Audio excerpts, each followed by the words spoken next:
Now,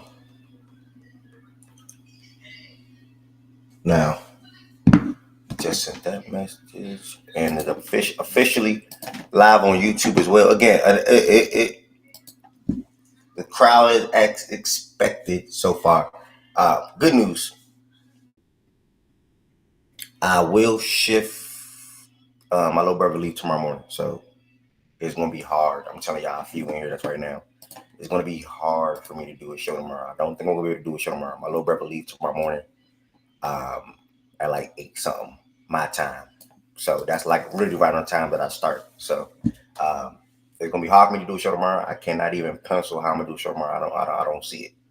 I gotta go to the airport, sit at the airport, then I gotta come back home. I don't see how I'm doing a show tomorrow on a Friday at that. So that's a little unfortunate. Good news though, the show will shift back. I know Lo was looking forward to this. The show will shift back to 11 a.m. The exact start time. I think that alters how soon people come in here too, because people don't know the start time. People don't like, damn, it's fact that that's live at 11. It's fact that that's live at 11:30. It's fact that that's live at 12. So I think my little brother being here that altered that start time a little bit. So I'm gonna get that back on track to 11 a.m. so people know at 11 a.m. via live, via YouTube, Twitter Spaces, playback, whatever the case may be, Twitter broadcast, whatever the case may be. So I want to clean that up. Let me unpin some of these messages too. I want to clean that up to let y'all know. My little brother leave tomorrow, so a show is not guaranteed. Show probably won't happen at all, to be honest. But then we're back in here for the USA game tomorrow on Saturday. I'm sorry, on Saturday. And I can't remember who they played. Do anybody remember who the USA played on Saturday? If anybody can type that in the chat real quick. As far as that though, Belgium. Okay, that's who the women playing today. As far as that though, the show is officially live on YouTube. This is wild that I didn't get the 500 subscribers yet, bro. I think I'm going to be pushing the hell out of 500 subscribers over the next week or two. Literally 11 subscribers away. So whether I'm live via TikTok or live via Twitch, I'll make sure to let those people know too. Hey, I host sports on a day-to-day basis. Subscribe to YouTube or either join the playback, whatever the case may be. Because 11 away is a little ridiculous. Outside of that, I am going to get back to recorded episodes on YouTube as well. Push Fact and Stats that way, not just during the show. I feel like things are a little stagnant, and I got to try to expand and or grow. Expand. I got to also try to go live on YouTube more, host shows on YouTube, so people can be attracted to or learn about Fact and Stats via YouTube. So, and not just we just going live on playback. Yeah, I'm sharing it to YouTube, and yeah, I'm sharing it to Twitter. That don't really mean much for I think it's better when you're live on YouTube and just doing the show on YouTube and then live on playback and doing the show on playback while still doing it on YouTube too. But here nor there. With that being said though, Fact and Stats YouTube is now live as of 5 minutes ago when the show started. If you don't subscribe to Fact and Stats on YouTube, I'm telling y'all, and I will be pushing this hard over the next week or two. I think not hitting 500 subscribers yet is ridiculous. So I'll be pushing this hard over the next week or two. And I'll pin this message. If you don't subscribe to Fact and Stats on YouTube, y'all hit that subscribe button. If you already subscribed, you can hit that like. You can like that video. Outside of that, the Fact and Stats Apparel, another department I'm slacking in. I will make it my due diligence on my best ability to get back active on the apparel side of things. I have been in communication with a designer, working to see if he can make my vision come to light. But although I still have previous drops that's still available on the website, whether that would drop shirts that dropped a month ago or two, whenever it was, or items that's on sale already from a year ago or two, whatever the case may be. You can check it out at factandstats.us. I'm pinning that message for you all as well. Factandstats.us. If you don't have any Fact and Stats apparel, get you some Fact and Stats apparel. And then did I go live on Twitter? I did not go live on Twitter. All right, hold on. Did not go live on Twitter. Hold on 1 second.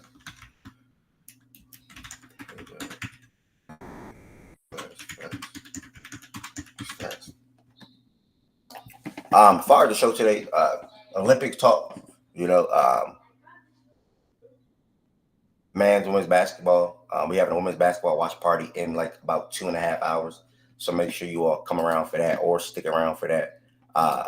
Two, I seen something that was just a little ridiculous to me this morning when I woke up, and I'm going to bring that to y'all attention too. I'm pretty sure that's going to be a topic and or being talked about in different places right now this morning or whenever people talk sports. Um, where I'm at. So, and it's supposed to be AFC West Day. I don't know how that's going to go again, but AFC West is similar to the freaking um. I think we went over all the weak divisions for the first NFC West. AFC West is similar to NFC West. We get it, so we'll see how that go. But either way, though, the show today, show will start by 12 p.m. via playback on YouTube. I'm shifting that. I'm going back to the direct 11 a.m. See, I even changed it in the bio. I got to change that. Let me do that right now. When I get back to the podcast in the bio will get back added on. As of right now, Facts and Stats is mainly a daily sports show. So let me switch that back to 11 a.m. Daily sports show Monday through Friday, 11 a.m. Eastern. Speaking my Monday through Friday, Eastern. Yeah, wake up, TV. I might edit this later. I might edit that later. All right. But either way though, Facts and Stats. Okay, cool. That's cool. Either way though, the show today, bear not for that shit was ridiculous when I seen it. But either way, the show today, Olympics, MLB, NBA updates. Not really much for the NBA. I don't even know if anything is much for the MLB either. Outside of the trade deadline being the other day and some moves happening, but obviously I can't deep dive or say too much about what took place. Dive into the AFC West. We'll see how that goes. I don't know how it's going to go. It might be a little dry. It might be slow like the NFC West. If so, understandable. And after that, we're going to, sorry, not after that, but inside of the AFC West, we're looking at team schedules, breakout players, offensive, defensive rookies like we did for other divisions and things of that nature. Only thing that we didn't do for the other divisions, we look at the team schedules, and that's my fault. Definitely should look at the team schedule for all four of those teams in the division. And yeah, everyone is welcome as always to come and speak their mind. Make sure you all tell a friend about Facts and Stats via playback or tell them about the YouTube. They can watch on both. They can listen on both. And that's that. Olympics. Nah. Let me reverse that. NBA update, but it's not much. Honestly, only thing I can really say about as far as the NBA update, Gordon Hayward. Man, hell of a player. Personally, I want to give him. I would give Gordon Hayward some flowers real quick. 14-year vet, if I'm not mistaken, out of Butler. He was a very good player up until that unfortunate freak injury. It was still a solid player after that. Pretty much after that injury, he ended up turning into what you can say a role player. He signed with Boston over Miami. And returned back to Utah. Freak injury happened. Ended up turning into a role player. While Tatum and Brown started to blossom, and Kyrie was also in the fold as well. He ended up, I think it was a trade. Ended up getting traded to Charlotte, and then battling injuries throughout for the last couple of seasons. Last stint was at OKC. Felt like he deserved more minutes at OKC. Let me tell my brother to quiet down a little bit.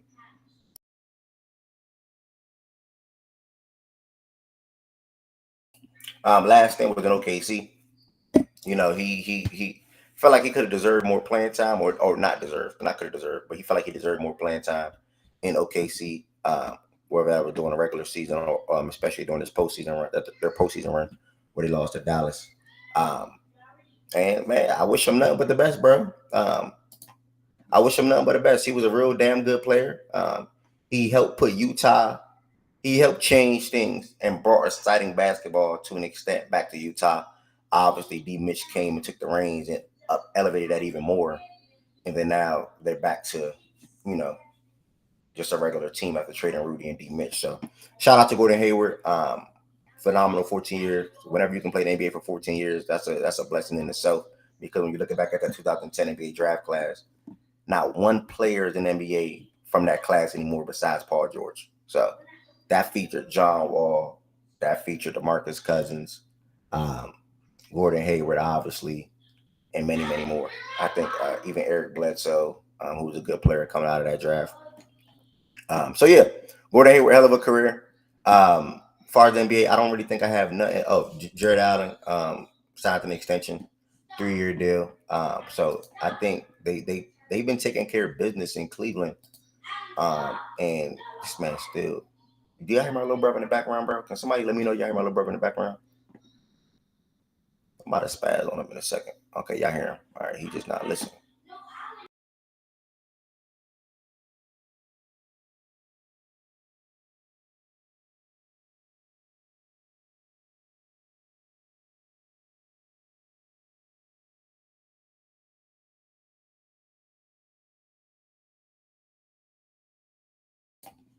All right.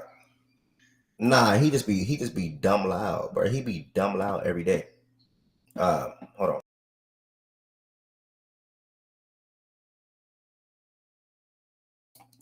on. Nah, he ain't getting cussed out. I don't cuss out my little brother. Y'all crazy. I don't even talk to my little brother in that type of way. The Cavs though. The Cavs though. Nah, I let him do whatever he want. Y'all tripping. The Cavs, Jared Allen, I think they upped on 3 years on his deal for 91 mil. So he's gonna be running to about, I don't even know what I want to say, around 2029, 30. I think that season, somewhere in that ballpark. He already had, I think, 2 more years left on his deal already. So he just upped a little bit more. So he's gonna be going to that 29, 30 season, if I'm not mistaken. Can't see it all the way on Spot Track. But as far as the offseason, yeah, Luke too. Precious too, facts. As far as the off, I need to start note taking shit. So when I can be more prepared when I come up here. As far as the offseason, because there's always something to talk about. Obviously, there's a lot of rumors. D. Mitch don't want to be there. For real. They going to trade him this season or this offseason right here. I was one of them ones. They going to trade him this offseason right here. Let me turn my camera on so y'all can feel like y'all connected to me a little bit more. But they going to trade him this offseason. Hold on. Shit, my camera not even working now. What's going on today? What's going on? My camera not even. Fuck is my camera? Hold on, y'all.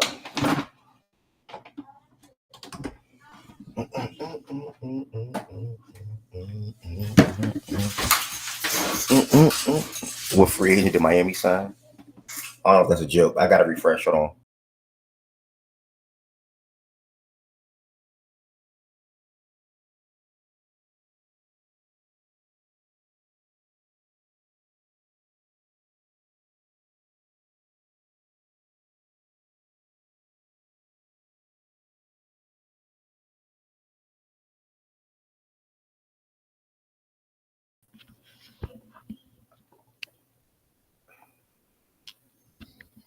All right, I'm back. My bad.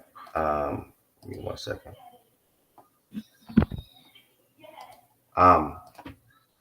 What was I saying though? I first thought Kevin Love was gonna retire. Man, I forgot we got Alec Burks. And now you sit back and think about it. Alec Burks don't even make sense because we got Josh Christopher now. And Josh Christopher right now is a better player than Alec Burks. So that's the funny thing. Now you sit back and think about it, that shouldn't even make. Yeah, he on the 2-way. I'm here, but it don't even make sense. Like I don't know. Fuck it, whatever. Whatever. It's Miami Heat. But yeah, I mean, back to Jared and the Cavs. I personally, I'm a fan of good teams trying to remain good teams, and I think that you pay D. Mitch. He's not an unrestricted free agent, or he doesn't have a player option until 2027, 2028. So you got it for this season. You got him for next season. You got it for the season after that. I don't see him opting out. I truly believe he embraces Cleveland or the land, and I really do think he want to be there now. At this age, he's 28, and he can test the waters again when he turns 31 or whatever the case may be.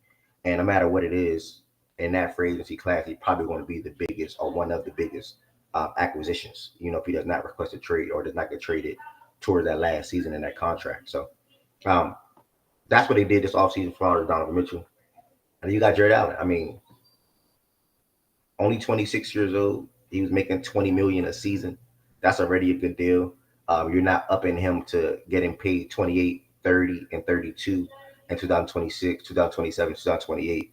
That's a damn good deal too. I think the Cavs are smart. I think they did what they needed to do to tie up their core because now you have D. Mitch and Garland potentially becoming free agents in the same offseason, while also upping on Evan Mobley and Jared Allen. I think their timeline might match too, if I'm not mistaken. It looked like it matches. So that's another good thing. And then now, they're still having their wing issues. You know, you have Max Strus, who's on the books for the next 3 seasons, or two seasons, 3 seasons. I feel like my camera lagging. You have Max Strus, and then you drafted Imani. Will he play this year? How will Craig Porter be for them? Sam Merrill, he was obviously. My camera's definitely lagging. Hold on, I'm turning my camera on. My camera's definitely lagging. Sam Merrill, Karis LeVert is still there. So, not any major improvements for Cleveland. I think they're probably just banking on more continuity, more chemistry, and better health. I think that's what they're looking at as far as this season. But all in all, I'm happy for what they did in an extended year, and also not really a fan of it, but from a basketball perspective, extending or resigning, or no, not resigning, extending Donovan Mitchell as well, to keep them to keep them as one of the competitive teams in the Eastern Conference. So that's that. Precious and the Knicks. It's another update around basketball in New York or NBA period. The Knicks, man. It's so funny how we was having a conversation about the Knicks and what they can do or what they're going to do if they retain OG, while also getting someone else or even getting Mikal, since it actually happened. Um, and they did what they needed to do. Honestly, they had 2 first-round picks in the first round this year. I believe they traded one of them to the second or something like that and drafted in the first. I can't remember the guy that they drafted, some overseas guy. Zach is up here, but Zach will probably know. The shooting guard or something like that. Dadia, whatever his name is. I don't know how to say his name, with all due respect. And then they also drafted Tyler Kolek, who's a good floor general in the second round. And then they also signed Cameron Payne too. They added Base Diop. Obviously, he's not going to play a lot probably. They still got Jericho Sims as a center. They lost Isaiah Hartenstein, but they was able to retain Precious Achiuwa. And I think that's very, very key for what they're trying to do. Shaq came out either yesterday or this morning. I seen a report when I woke up and said he don't think the Knicks are a championship team. They are far away. Here nor there, I think they have a good enough team to make a championship run or even make the championship. And that all depends on who they play out west. I do think they can almost damn near compete with anybody, personally. And then Julius Randle, I also seen that this morning. He's eligible for an extension either Saturday or Sunday, $181 million. We'll see what the Knicks do around that.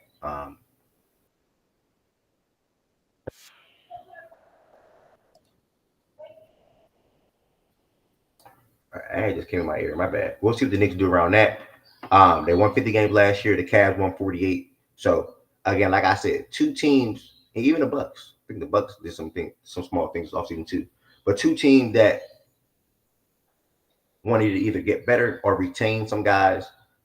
They did just that. So you can expect the Knicks and the Cavs again to win around 47 or more games next season, to have them as one of the 4 or 5 best teams in the Eastern Conference.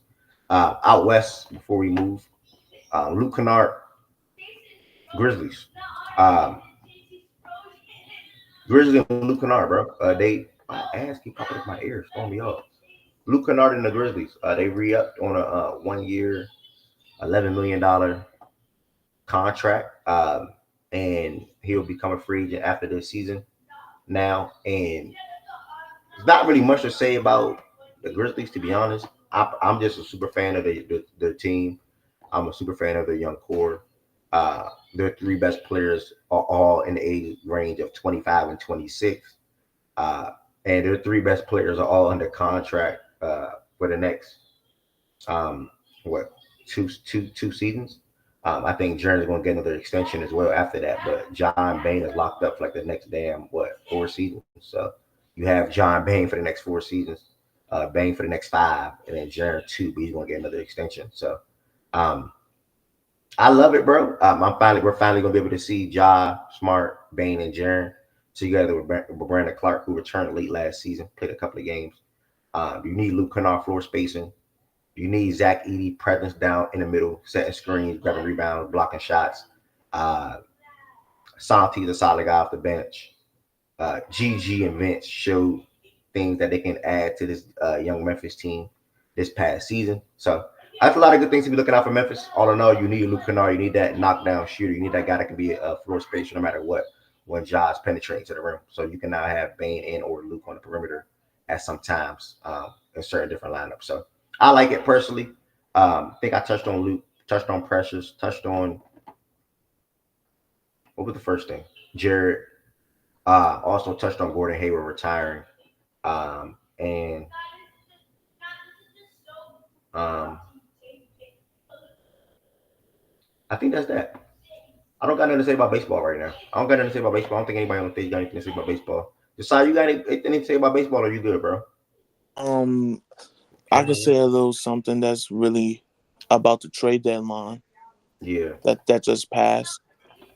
Um, Cool. so you, so if y'all don't know, baseball have their own trade deadline, which ended it I believe on Tuesday.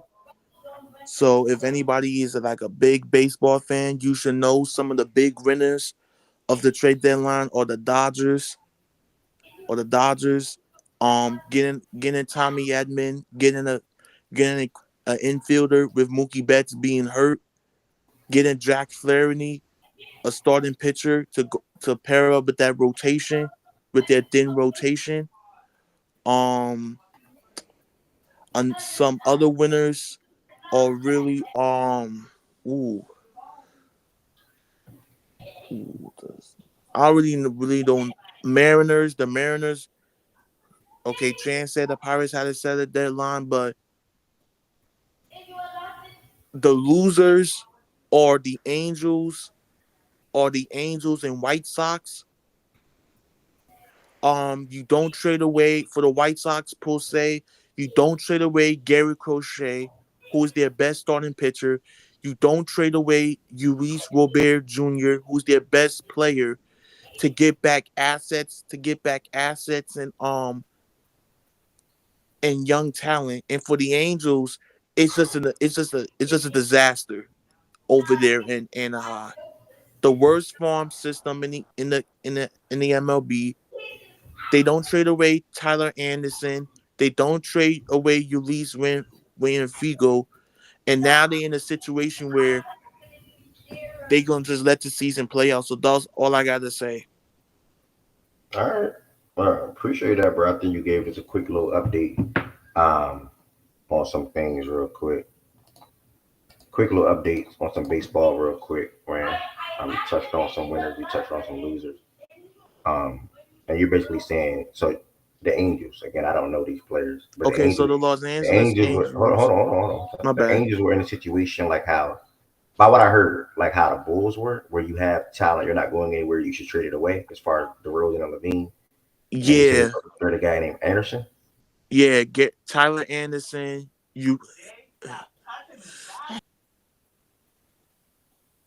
So basically, Tyler Anderson, um, Luis Renfigo, like they have basically those are the two main guys from the Angels that should have been traded this trade deadline, but they wasn't.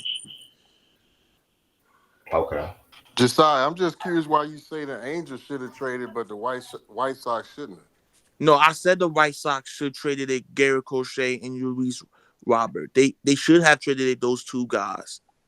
Oh, okay. I thought you said they shouldn't have. They should have. And Oh, okay. that's why I say the White Sox and the Angels are the two losers, the two main losers of this trade deadline because they they they didn't trade for it. They didn't trade their guys when their value was still high. Well, And I'm now it's confused again. I thought you just said so you saying they losers, but I'm yes, they're confused. losers because they didn't trade because the White Sox did not trade Luis Robert and Garrett Crochet when their value was still high, and you could have gotten back some prospects and a quality player. And for the Angels, they already have the worst farm system in the MLB, Okay, and all it's right. I like misunderstood you. You saying they the losers because they didn't trade away yes, the talent that they have right now for some younger talent. exactly, Okay, OG. all right. I misunderstood. I And it's misunderstood. like My bad. why? And now you put yourself in a situation where you basically is dimming down their value by keeping them on your team. So Okay, I misunderstood. That was my bad. you good. All right, Anish, what's the word, bro? Ted, what's good? Welcome to the stage, fellas. Um, outside of what's good, bro? Outside of MLB, then that'll be it, bro. Holiday returned back up to the lineup, hit a grand slam, um, the other day, so that was special, for the young prospect out there in Baltimore. Process, welcome to the stage too, bro. Why the Bears say fuck the Phillies? What's going on in Philadelphia? Isn't it a beautiful day today, Ev? Of course, it's a beautiful Why is it a Thursday. beautiful day? This is the last day of the year without NFL football, baby. Ah, The best. The fucking best. I can't wait. yeah, I can't wait to watch shit football tonight. yeah. Honestly, Wait, yeah. Ev. What's up, bro? So who was the player of the game yesterday against South Sudan? Uh, uh, Bam, Bam, or I feel like I'm missing somebody. Am I missing somebody? And I'll probably say Bam. Nah, oh, I think Bam was probably the best player in the game yesterday for Team USA. Um, damn. yeah, I think Bam. KD, nah, I think Bam was better than KD. Why y'all saying KD over Bam? Bam had like 16 or 18 points off the bench. I think KD had 14, but overall Bam was better than KD. Bam knocked down 2 threes. Bam finished running around. I think Bam was a better overall player in that game. Yeah, I'm probably gonna go with Bam. I think Bam was the best player for Team USA last night. But I mean that game was so blanketed by like LeBron turnovers, Curry bad performance, and Tatum starting. Let's, with all due respect, I personally feel like Tatum starting yesterday was the here nigga damn moment. Like here nigga damn. Like I ain't play you game one. Here nigga damn. You know what I'm saying? I think that's what it was. With all due respect, I think he probably finished the game with 2 or 4 points. But I mean, do I think he fit with that? Do I think he fit? Probably not. I don't think he really fits with that lineup. Um, and me personally, I think one of the better players last night, underratedly, and I'm not even just saying it because I'm a fan of him, but I'm gonna keep saying this shit until this shit is over. Hold on, hold on. I'm keep saying it till it's over. I told y'all he was gonna start, and I told y'all why. To me, he's going to start, and he damn near penciling that he's starting again on Saturday. That's gonna be the third straight Olympic game that he's starting. Y'all said, oh, they just shuffling lineups. He ain't gonna start for real. Booker was good offensively last night. Booker was good defensively last night. Booker, when he played with the starting lineup and we played with those other guys, Jay Will likes to say, damn man, come on that screen, force your shot, get that shot, get your issue off. Be aggressive out and being aggressive. You don't gotta play like that all the time, bro. Booker, you don't have. It's about fitting in and filling in. Why you think Ant don't start? Because that's how Ant Yeah. plays. And That's how Booker can Ant plays. fit and Booker can fit anywhere in any system, Exactly. in any type of basketball you want to play. Devin Booker can play it. Yeah, Exactly. and I got to give Bev credit because I didn't necessarily see it that way, but Booker has really been able to be that You can't pliable hear. shooter that they need out there and score. And I've been impressed also with him on the defensive end. Yep. Well, I think Yep. that he's been able to play very well on both ends, and Yep. he's an important piece, obviously, when you're talking about outside the top three players on the team. And he played very well. I do think that that was a here nigga damn start For for Tatum. sure. For sure. I still think Tatum has a place in the rotation, but that was definitely here nigga damn. Yeah. And I will also say that I do feel vindicated because I do think that Bam and AD are easily the two best bigs on this roster. And I'm not saying that as a slight to Embiid, but just simply the way that they want to play basketball, it fits better. it's a little bit clunkier when it's Embiid, and that's why I think he should come off the bench as a second team type of Bro, guy. the only reason he got benched yesterday was to make. No, but I'm not talking about why But he the got the only game. reason, no, I'm just saying. But the only reason that Embiid got benched yesterday was to make Kerr not look like a fucking idiot for not playing Tatum at all. So he used the same excuse saying we want to push the pace against South Sudan. He's not going to play, and then he already named his starting lineup for Saturday and put Embiid in it. He's a fucking dunce, and he's trying to make people. But I'm not. Yeah, but corny. I'm not. I I'm not. agree. No, I agree with. I Process, you agree cut with me you. off. Can I Hold on, finish my I damn agree. point for 1 second, No, please? I And then agree I'll with let you go back. I agree with you. I'm saying not from the standpoint of him not starting yesterday, him not playing yesterday, because I think it easily could have just been given him a break. It may not have been as simple as that, or it could have been Kurt trying to do a makeup thing. Either one of those things could be true. But I'm just saying, because of what you've seen out of Bam and AD to this point in the Olympics, I do think that those two guys should be playing more minutes over Embiid. And again, I don't think that's a slight to Embiid, but simply for the fit, the connectivity that those guys bring on offense, the ability for those guys to be versatile on defense, I think is incredibly important. And that's not to say that Embiid can't have dominant performances, because this is a format of which he can go and turn up for, whatever minutes he ends up getting. I think he should be a part of the rotation too. So it's not just simply about what happened last night, but that is something I do want to highlight, because Bam has been really good on this team, and I think he deserves his flowers for that. And I think he's showing what his full overall game can be when he's surrounded by requisite talent. I think Embiid helps a person's game on that starting lineup more than any other big does, and I think that's why he had a shitty game yesterday. And it's Steph. But Say that again. I think Steph had a shitty game because Embiid wasn't on the court. Elaborate for me on that. man, you just saying some shit. I don't I don't agree know with what all that. that other bullshit, man. He creates so many looks for him, especially when they're doing, if he's down in the post and they dump it off to him and they set an off-ball screen for Steph, and they're ball watching him because they know he could dominate, and then he makes a pass to Steph, or he makes a hockey assist to somebody that gives it to Steph open, or the dribble handoffs as well. He saw him and Steph do it 100 times in the prelims or whatever the fuck they were called. The dribble handoffs work with Embiid. Listen, Embiid can play with any shooter in the NBA, and they're going to get better open looks. He did it. You saw the way JJ Redick had his best years ever as a fucking NBA player with Embiid. But he did it when he got I think Steph done pretty good without a nigga like I Embiid. agree. I don't think that Steph. Listen. I'm not saying that Steph. If Embiid never plays, Steph's he's gonna be 1 for 9 every game. I'm just saying he got into a little bit of a rhythm with that starting lineup. They changed it. Steph was getting decent looks, but Embiid provides shooters with better looks. It's just a fact. Also, the reason I think Embiid doesn't fit with this team, well, I don't think he doesn't fit. He's just playing a completely different game with these guys. He said it 3-4 times. He goes, I don't have to do anything. He goes, I'm just sitting there. I'll make the pass if I need to make the pass. I'll get some rebounds. I'll play good defense, which he has, by the way. He's been a really good rim protector when he's playing. He plays good defense. But yes, does he slow the game down more than Bam and AD? 100%. Is that a reason why he got benched against South Sudan?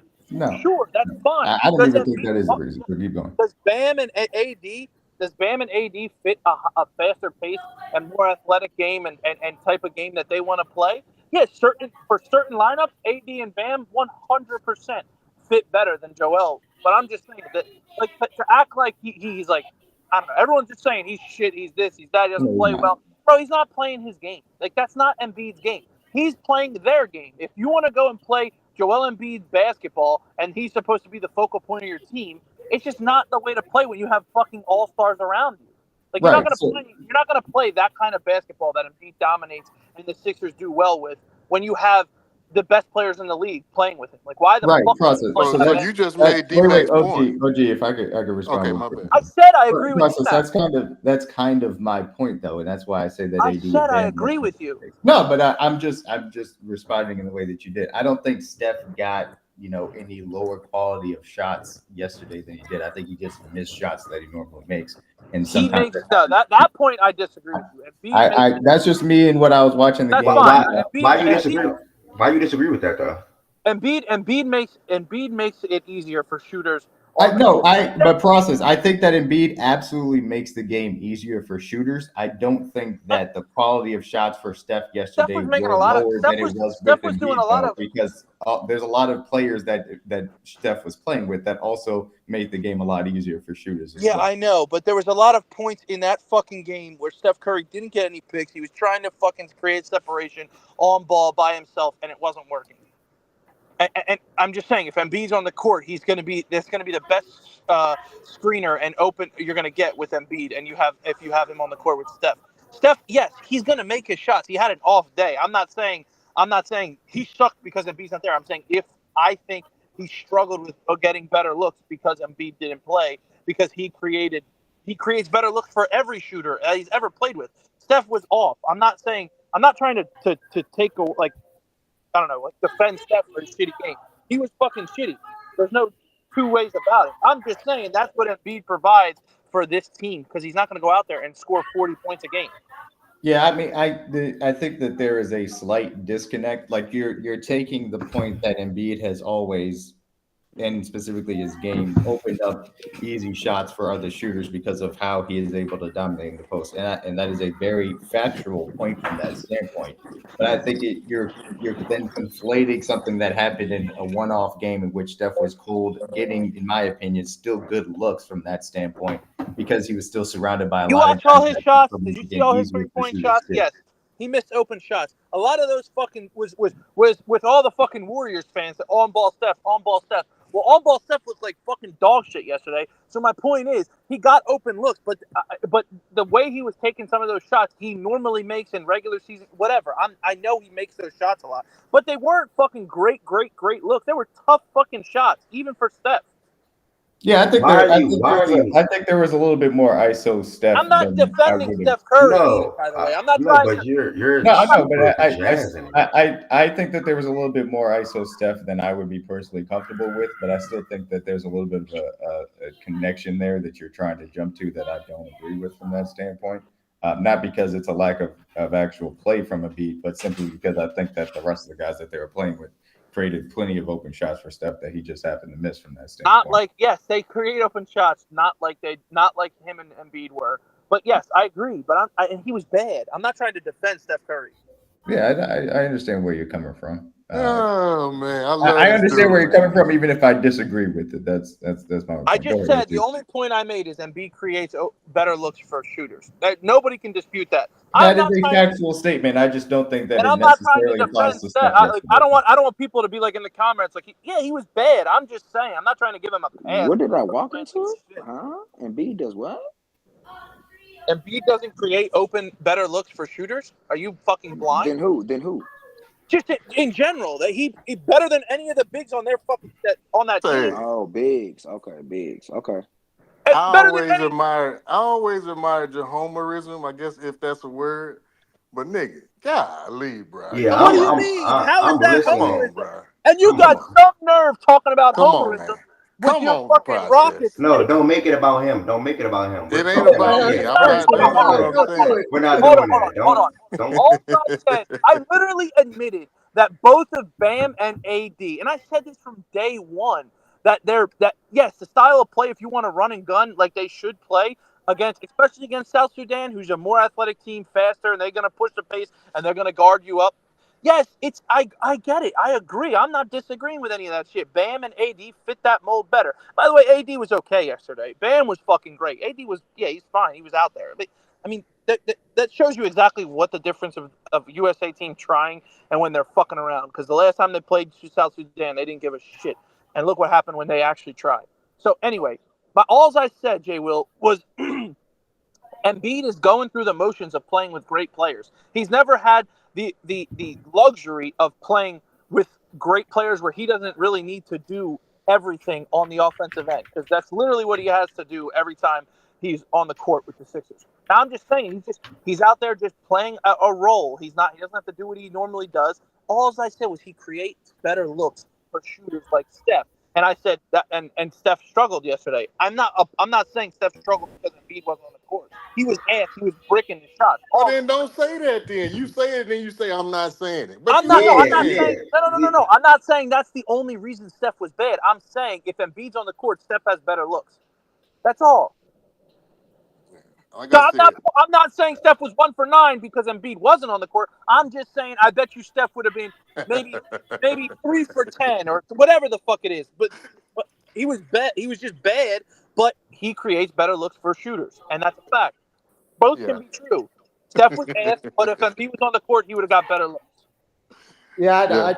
I don't necessarily agree. I don't know if he I made bet. some. I bet Ed up here sitting here letting that nigga get this shit out too. That's what's crazy about it, you know.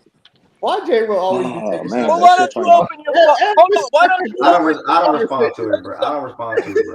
Why don't you open your Oh, fucking trap Man, and man. say you gotta something? start. You gotta stop letting this Wow. shit fly, Ed, man. Come on. What fly? Open your fucking trap and say something then, punk. Jay Will, I was I know you thinking the gonna talk to same me. thing. He's sitting there. Fuck, You know I'm gonna dog. tell I you was what I thinking the think. same thing, Jay Will. He's sitting there with that motherfucking do-rag on his head, won't say a damn thing.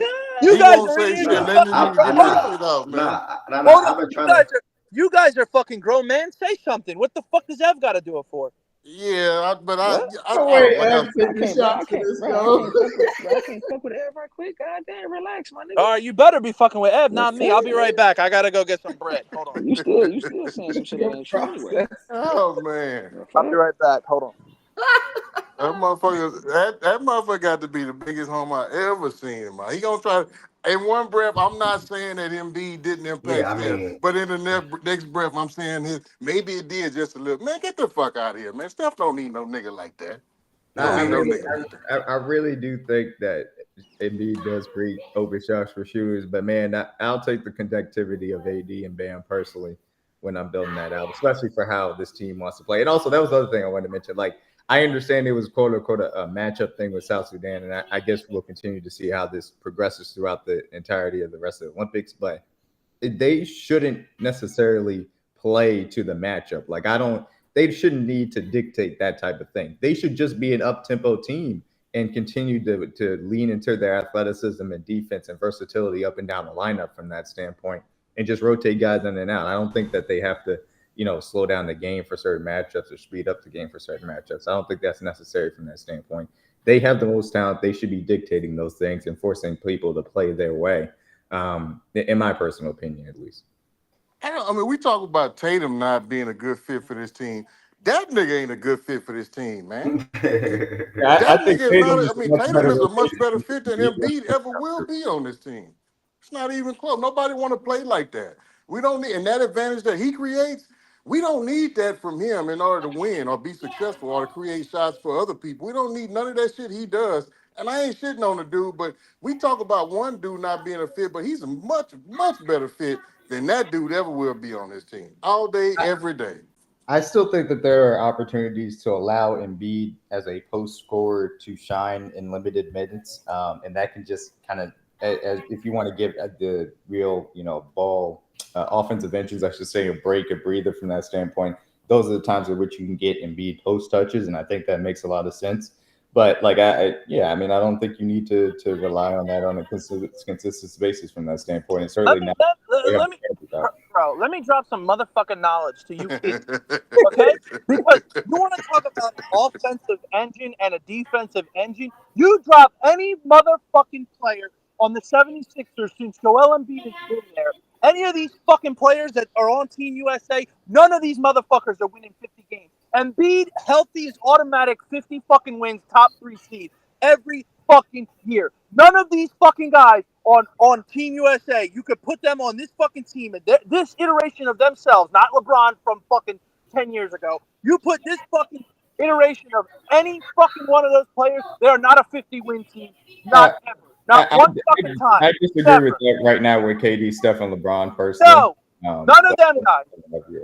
I know he's your guy, so you're gonna disagree with that. I do personally disagree from that standpoint as well. But again, I think that is a conversation that's separate from the context of Team USA in this Olympics and trying to win this gold medal. That's fine. They're not playing Embiid's game. No shit, he's not gonna fit. But we were having a convection about the Olympics process. We're not trying to dock. I'm sick and fucking tired of him getting the best player on the fucking. It's not him not being able to play. It's style of play is not Embiid's style of play. If they want to switch and play Embiid basketball, they're still going to dominate every fucking team.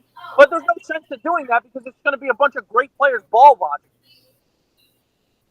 Yeah, ain't nobody finna watch that shit. The players are Exactly. Why fans. the fuck would Ain't they play? nobody finna watch Why that would shit. they play Embiid basketball when you have Steph and KD and fucking LeBron and AD and Bam and Anthony? Like, why the fuck would you play that type of ball? But anyway, I think it also limits. I think they would be a worse team if they played Embiid they basketball. still dominate though because those guys on the team would fucking be better than fucking Ersan Ilyasova and Marco Bella fucking Nelly. Okay. Yeah, sure. I'm just saying. I think that the margin shrinks from where they're currently at operating because I think the versatility Doesn't matter. They can play any type of basketball with this team. They're gonna win.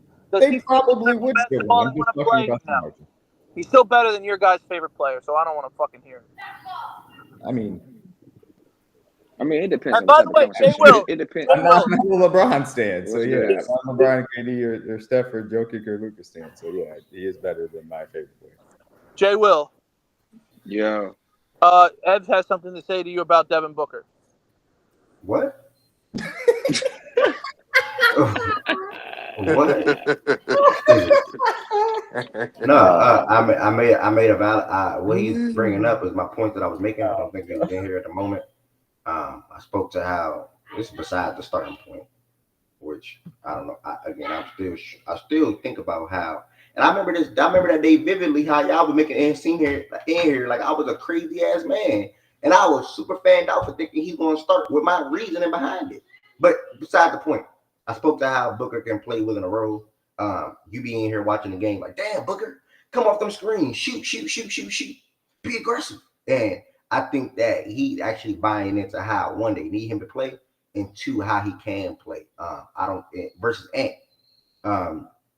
This is why I didn't think Ant was going to start over him. This is why I didn't think Tatum was going to start over him, because Ant has to play. Ant is a go-getter. He's in go mode 24/7. He got the ball. You can see it in these games right now. When he has the ball and it's looking like it's going to be a swing situation, he keeps it. He goes ISO.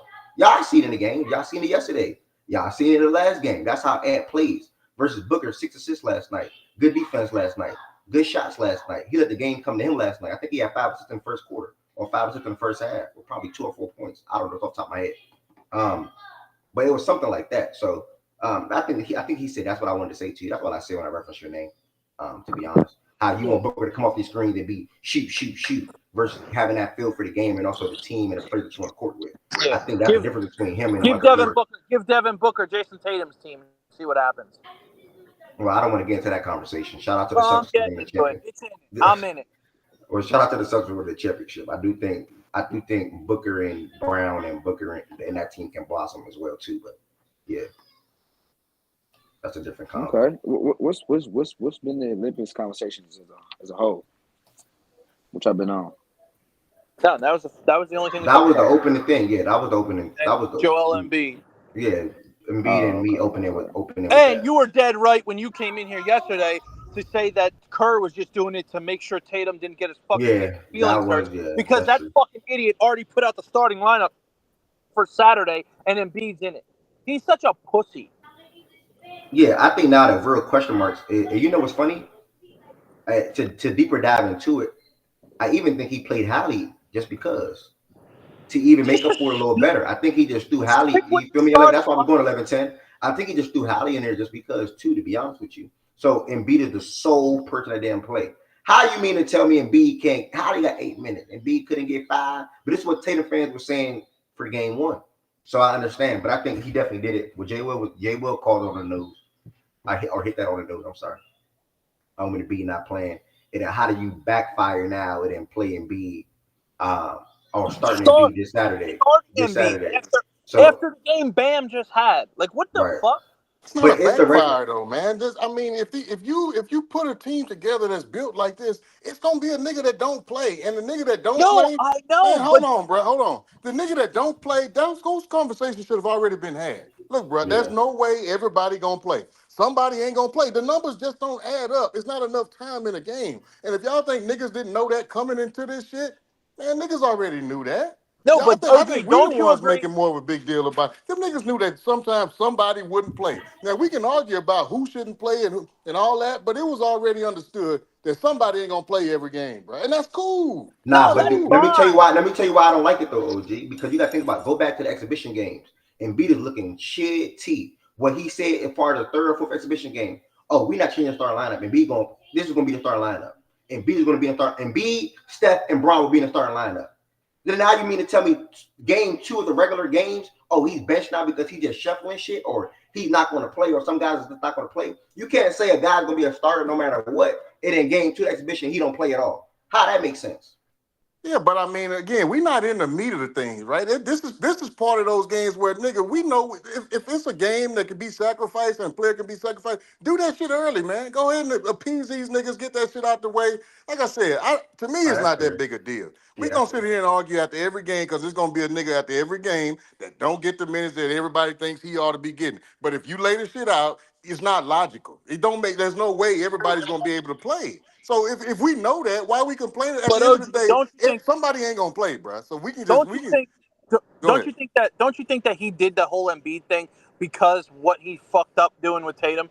Because that's what we're trying to get at. I'm not. I don't give a fuck who plays and who doesn't play. If it's Embiid, if it's anybody, if he don't fucking play the whole, I don't want the fucking guy to play the whole Olympics anyway. Because every goddamn time I look at him, I'm praying to God he doesn't fall down.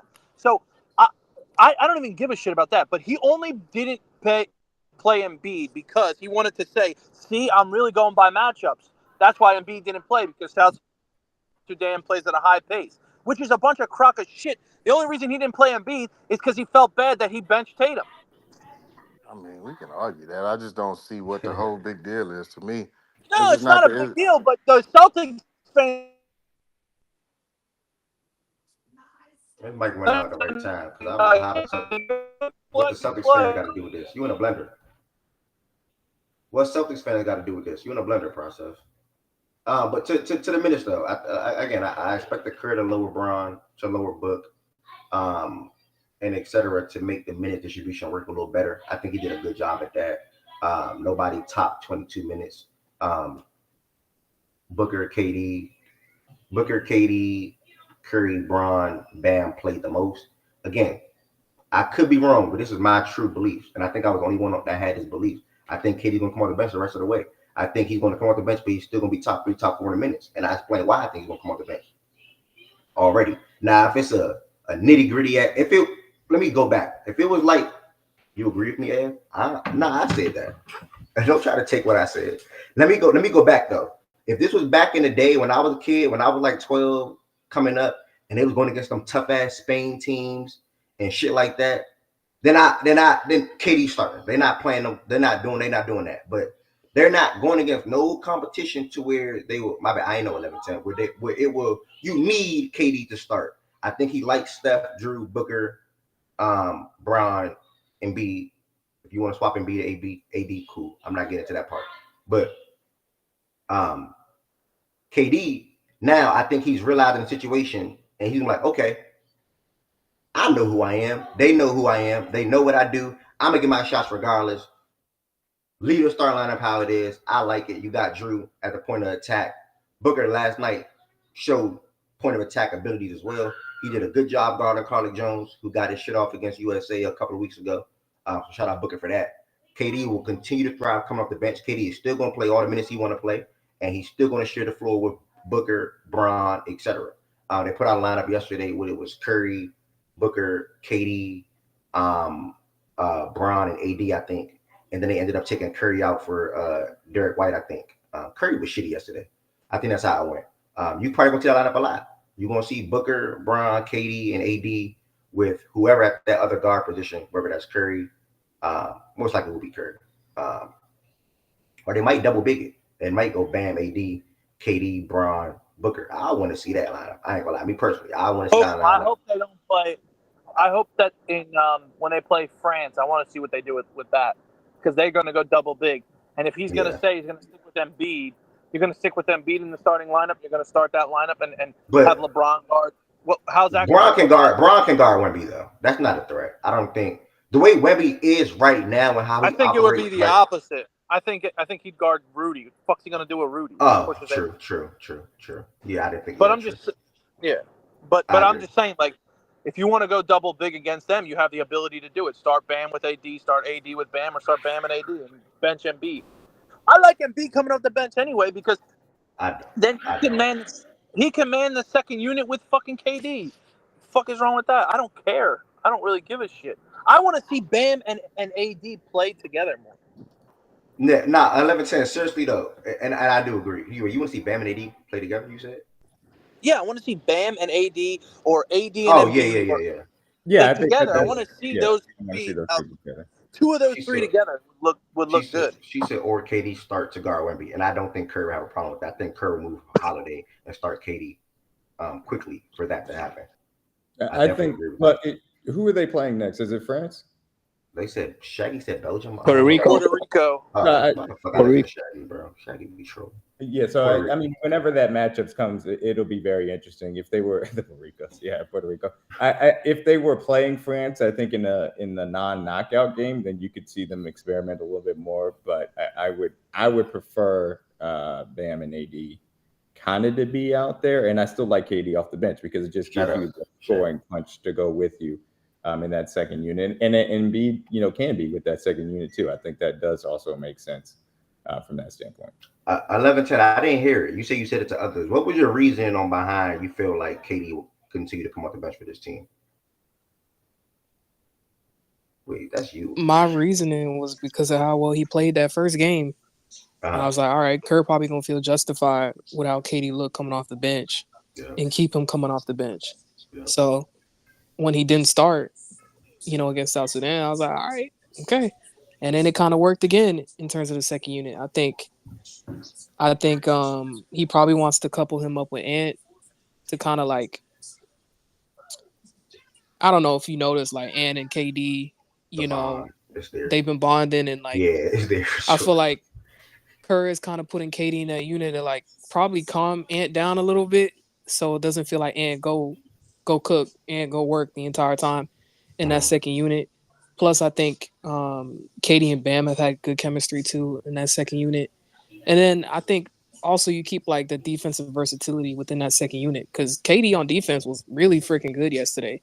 In that second unit along with like D White and them other guys. So I think that's part of the reasoning why he likes KD in the second unit. And I think it helps keeping like at least one of Braun or KD on the court at all times. So that's why you have KD in that second unit and Braun is starting. True. I didn't think of the last part. Keep Braun okay. True. I like it. Yeah, I agree with everything that you just said for the most part. Well said. I was about to say something, slipped my mind so fast. Derek White. Derek White is a really damn good basketball player, bro. He's a really damn good basketball player. He's the best role player in the league. I think a lot of people in here said that during last season, without a doubt. And that man was a role player and he won player of the week, if I'm not mistaken. He won player of the week averaging like 22, 25.7 assists. He can thrive in any role you need him to thrive in. He's a guy that doesn't stop moving. He plays defense, catch and shoot threes, and attack off the dribble. Whatever you need, Derek White can do. So I wanted to give him some flowers real quick because who would have thought? A lot of people wanted Jaylen Brown and a lot of people wanted maybe others. But I think Derek White was a perfect guy, perfect glue guy to add to this team where he can come in and fill in and play 17 minutes, 12 minutes, 20 minutes, and be effective in them. So shout out to Derek White for yesterday. He was really damn good yesterday. Again, like I said, I think Bam was the best player for Team USA last night. Overall, just a phenomenal 20 points, 20 points, 9 assists, 6 rebounds. That's ridiculous. In 4 games. So shout out to Derek White for that. I don't know why Sly laughing. Sly, we don't only have to give credit to star players. I think sometimes you need guys like Derek White or even Halliburton. That's a guy that ain't playing like 2-3 games. He's not a role player though, but damn, he came in ready to play yesterday and knocked down 2 open threes. And only 8 minutes to play, but you could tell he was ready to perform and ready to play if need be to go longer. You only play 8 minutes. What else? Brian, I think I touched on everything. I think Tatum was definitely a here nigga start. I am curious to see how does Kerr implement or how does he do his bench lineup now because White is playing so well and you have Drew starting. Um, how are you going to fit the minutes between KD, Tatum, and Bam, AD, and White off the bench now? I think that's the thing that I'm looking forward to seeing against Puerto Rico on Saturday because who's going to That play may the not least? matter. Not gonna hold you, White. may not matter because we might blow them out by 40, so everybody's gonna play. Puerto Rico is ass. Serbia just beat them by like 30 something too. So that's true. Yeah. Yeah. But how do you think it will go though? If it was like a competitive game? Let me ask you that question. It's gonna depend on matchups. That's what it seems like Kerr is leaning into. It's very matchup dependent on who plays. That Jose Alvarado is like their best player for Puerto Rico. Yeah, but Serbia handled them easily. Yeah, Serbia beat them by like what 40. Yeah. Serbia So handled them easily yesterday. So USA is going to do them pretty bad, for sure. What about when Canada rolls into town? Who you think? If you think it's gonna be a situation where they're gonna be like, all right, fuck all that, like, oh, I didn't get to play, whatever. It's like, you think he's gonna go? Curry's gonna go heavily based on like who he feels gonna go, who he feels is the best matchup against Canada, or you think he's just gonna throw everybody in there? Just Well, no, the rotation definitely gonna be tighter if we play Canada. Yeah, because that will be a more competitive game, competitive team. I think he'll lean into like Drew and D White a lot in that matchup due to like the guards they have on that team. So it may not be as many like, for instance, like Tatum. I don't know because Canada guard heavy. Also the bigs, they don't really have any bigs, so maybe you don't play a lot of the bigs or whatever. I don't really know, but I know like Drew and D White. I for sure believe D White would play against Canada. So Hallie, I don't think plays at all, of course. But I think it's gonna be 3 guard lineups if we play Canada for sure. Yeah, and for me, Picali, I echo everything she said. I think by that time, definitely things will be tighter. You're going against one of the best players in the whole damn thing, as well as SGA. They have a good team. They have 2 defensive wings that they rely on a lot. You have RJ Barrett, who's not that much of a slot on that side of the ball as well. And then I like that. And I don't know why I even thought Jamal would start. I think I was coming down to Jamal or RJ. I don't know why I thought Jamal would start, but they did the right thing by bringing Jamal off the bench with Nah and Trey Lyles and Kelly. I think Kelly. So that's what their main bench lineup and Nemhard. So that's what the bench is looking like 11-10 said, really guard heavy. So you'll probably expect a lot of Dwight. I said Dwight, Derek White, Drew, and to play in that one to try to slow those guys down. And give SGA different defenders, give them different looks, because my concern is Steph defensively. I was just about that's literally where I was going. Yeah. Not only was Steph bad on offense last targeted, night, like, he was man. bad defensively yesterday. That's literally where I was going. I swear that's where I was going. Like Carlton Jones was the one calling for a screen to get Steph on them. So imagine what Jamal and imagine what SGA and imagine what Nemhard would do. I'm just being real. Them all better players than Carlton Jones. Respect to Carlton Jones. That is Ted's blood. It wasn't even just like Carlick too, because like all the other wings on like South Sudan, they were purposely trying to get a switch, trying to get Steph on him, and they would do. The U.S. was doing a lot of like scram switching to get Steph off of like mismatches and stuff. So Canada, they start Shea, they start RJ, and they start Dylan Brooks. Like all 3 of those guys are like physical guards. So that's tough. I told y'all at the beginning of the show today, y'all. Again, it is championship Mish birthday. Show me some love in the chat, y'all. Show her some love on Twitter. You follow on Instagram. Show her some love on Instagram. Happy birthday, Mish. Nothing but love. Congrats on the championship again. And I hope you have a phenomenal day today. You feel one day short of Friday, but today can be your Friday. So still turn up, have a good time, and stay blessed. Stay blessed. I think that's most important. Stay blessed. Yesterday was OG birthday. A lot of y'all probably told OG happy birthday as well. That's a blessing as well for OG, man. Continue to level up at the age that he's leveling up to. He's old, but he's still thriving. He's still keeping his body moving. He's still keeping his wife happy, and et cetera, et cetera, et cetera. So shout out to OG. Still delusional to an extent. Not like process level though, but he's still damn near there. But shout out to OG. I don't even know if OG is in the building right now, but still showing OG some love too. Olympics. What else? Anybody else got any? I think we talked about a lot. I'm glad we even again. I'm making it my due. Every time I see a note, everything that can be notated on, I am notating it in my phone.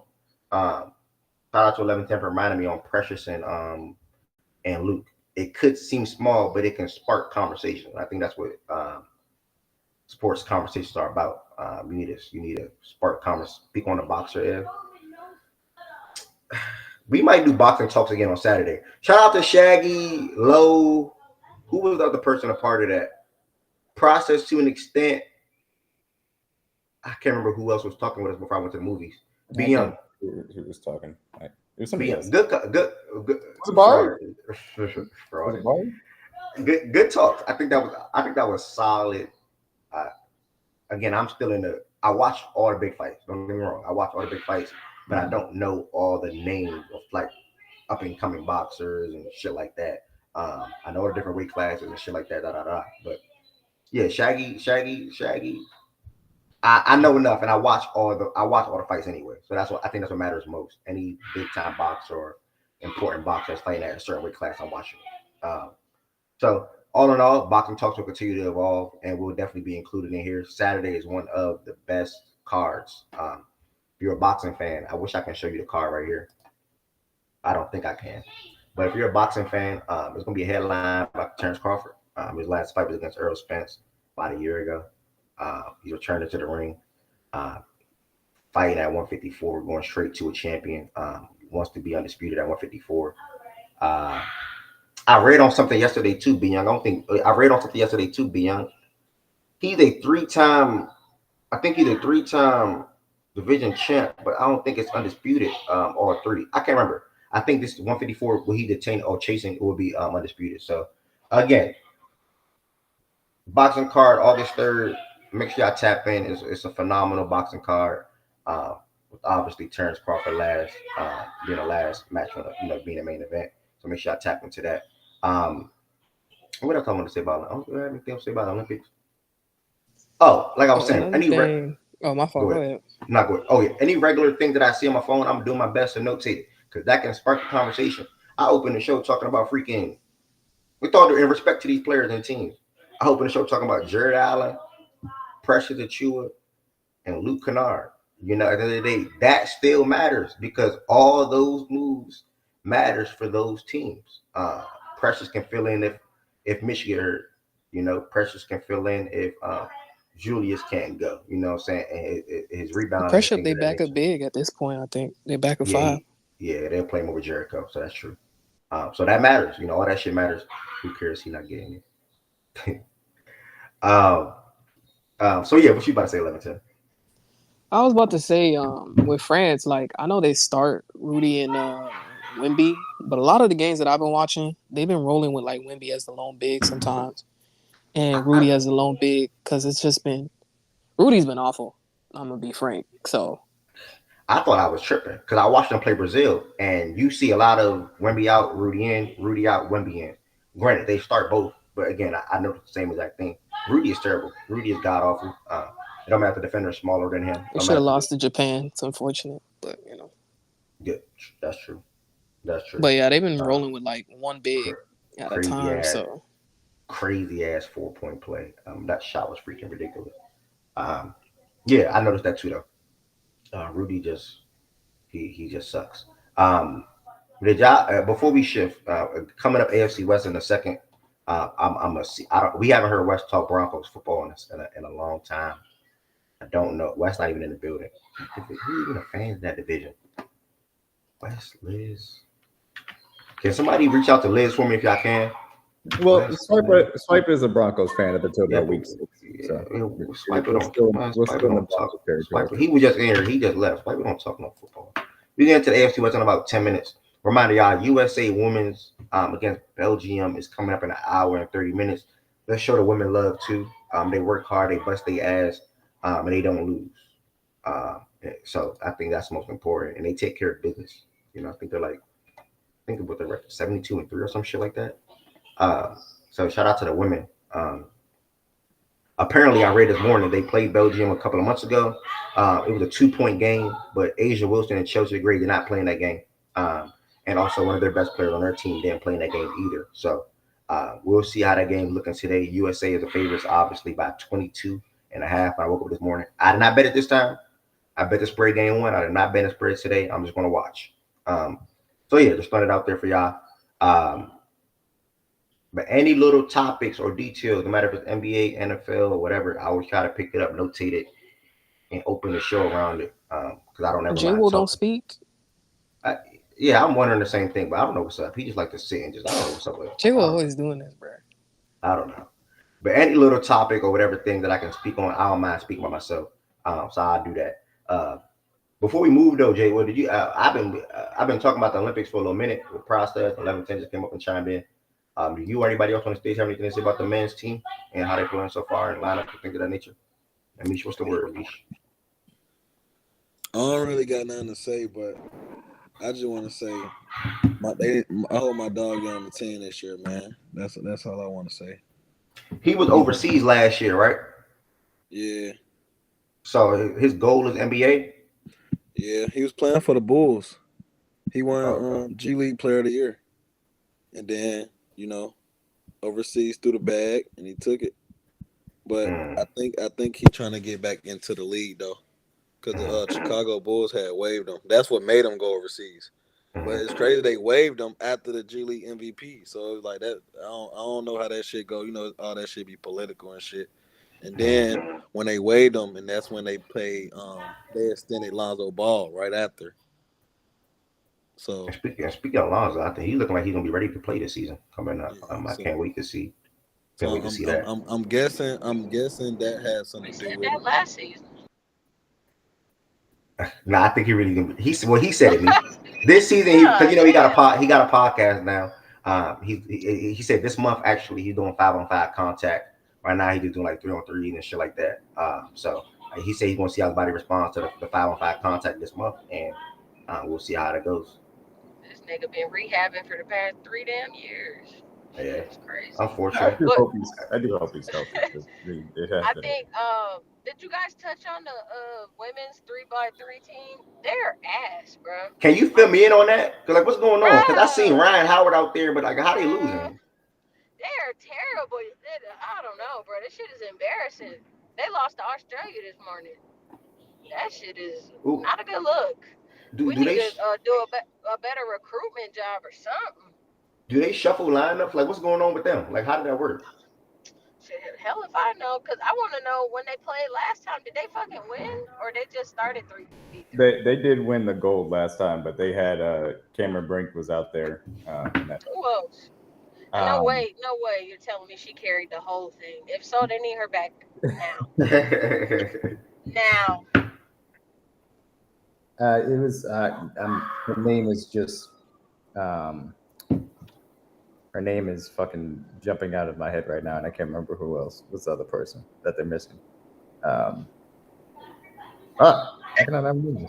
She must be significant because you got Ryan Howard. No, yeah, she is. They had Young and Alicia Gray as well. Sorry, so Cameron Brink was on the team that won the World Cup last year, is what I was trying to say. But the gold medals from last Olympics games was Dawson Gray, KP, and Jackie Young. Fucking lied. The damn All-Star. Okay. Damn. Yeah. Wait. Somebody lied, though. Somebody told me that if you played on a 3v3 team, you couldn't play for the USA in the Olympics on 5-on-5. They said it's in the rules. Wait, who playing on the Olympic team and in 3v3 right now? Jackie Young and Kelsey. Jackie and Kelsey. No. That was from last Olympics that Young and KP played. That they aren't playing on this one. Okay, you heard of me? Somebody told me. I think that was Marshawn that told me that. He said that once you play 3v3, you can't play 5v5, which I thought was strange. No, that's not true. Oh, he said like period or in the same period. He made it seem like if you can't play, if you start there that's where you stay at. Right? No, that's not true. Like you can't like elevate, which I thought was crazy. I'm like, damn, how you gonna tell me I can't, Now, advance my play and play for the country? I don't know how it works on the men's side though. They have specific rules I think in place that are different, but I don't know. Oh, okay. And then why the hell we got old ass Jimmer Fredette out there for us, man? This 3v3, just go ahead and pack that shit up, man. Nah, for real. That shit bad. Hey, bro, whoever did this recruitment, they closed their damn eyes, man. They did a terrible fucking job. That's all I wanted to say, man. That shit is ass. Ass. But that's all I had. You got any That- feelings that about 3v3. you got any feelings towards women's or men's basketball team? Anything to say about them? The fact that you said the girls are 73-2, that don't get talked about enough. That is a crazy fucking stat. Yeah. Crazy. Or I think you said 73-3. Either 72 one. You lost 72 and 3. games. Yeah. Bruh, come on, bro. Out of 75 games, do you not know how hard that is? And that's why when people were sitting here arguing about like the whole like Caitlyn or Angel should be on the team, listen to that record. You think these girls trying to fuck around or got time to wait for you? No. We trying to keep up. This is the expectation here. We've only lost 3 fucking games. So that's actually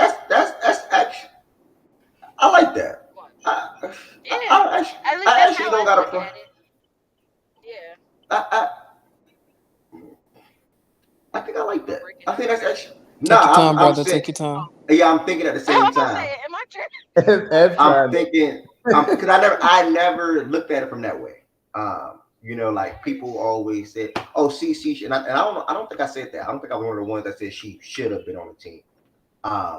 But your guard rotation is Chelsea starting at the 1. You got all in all the guards: Jackie, Kelsey, Sabrina, Jewel. That's too And many Diana, guards, man. Diana. Yeah. So would she would have brought the eyes and more attention? Probably so, because the U.S. everybody from the U.S. obviously will go over there and watch it too, right? But the point where you stood out to what you said was we don't got time to wait or catch for you guys to catch up. I think that's a good point for the standard that they are set at. And in 2028, both of those young ladies will be ready. Like Kayla and Angel will be ready to play and perform. Oh yeah. So I like that. Gonna be gone.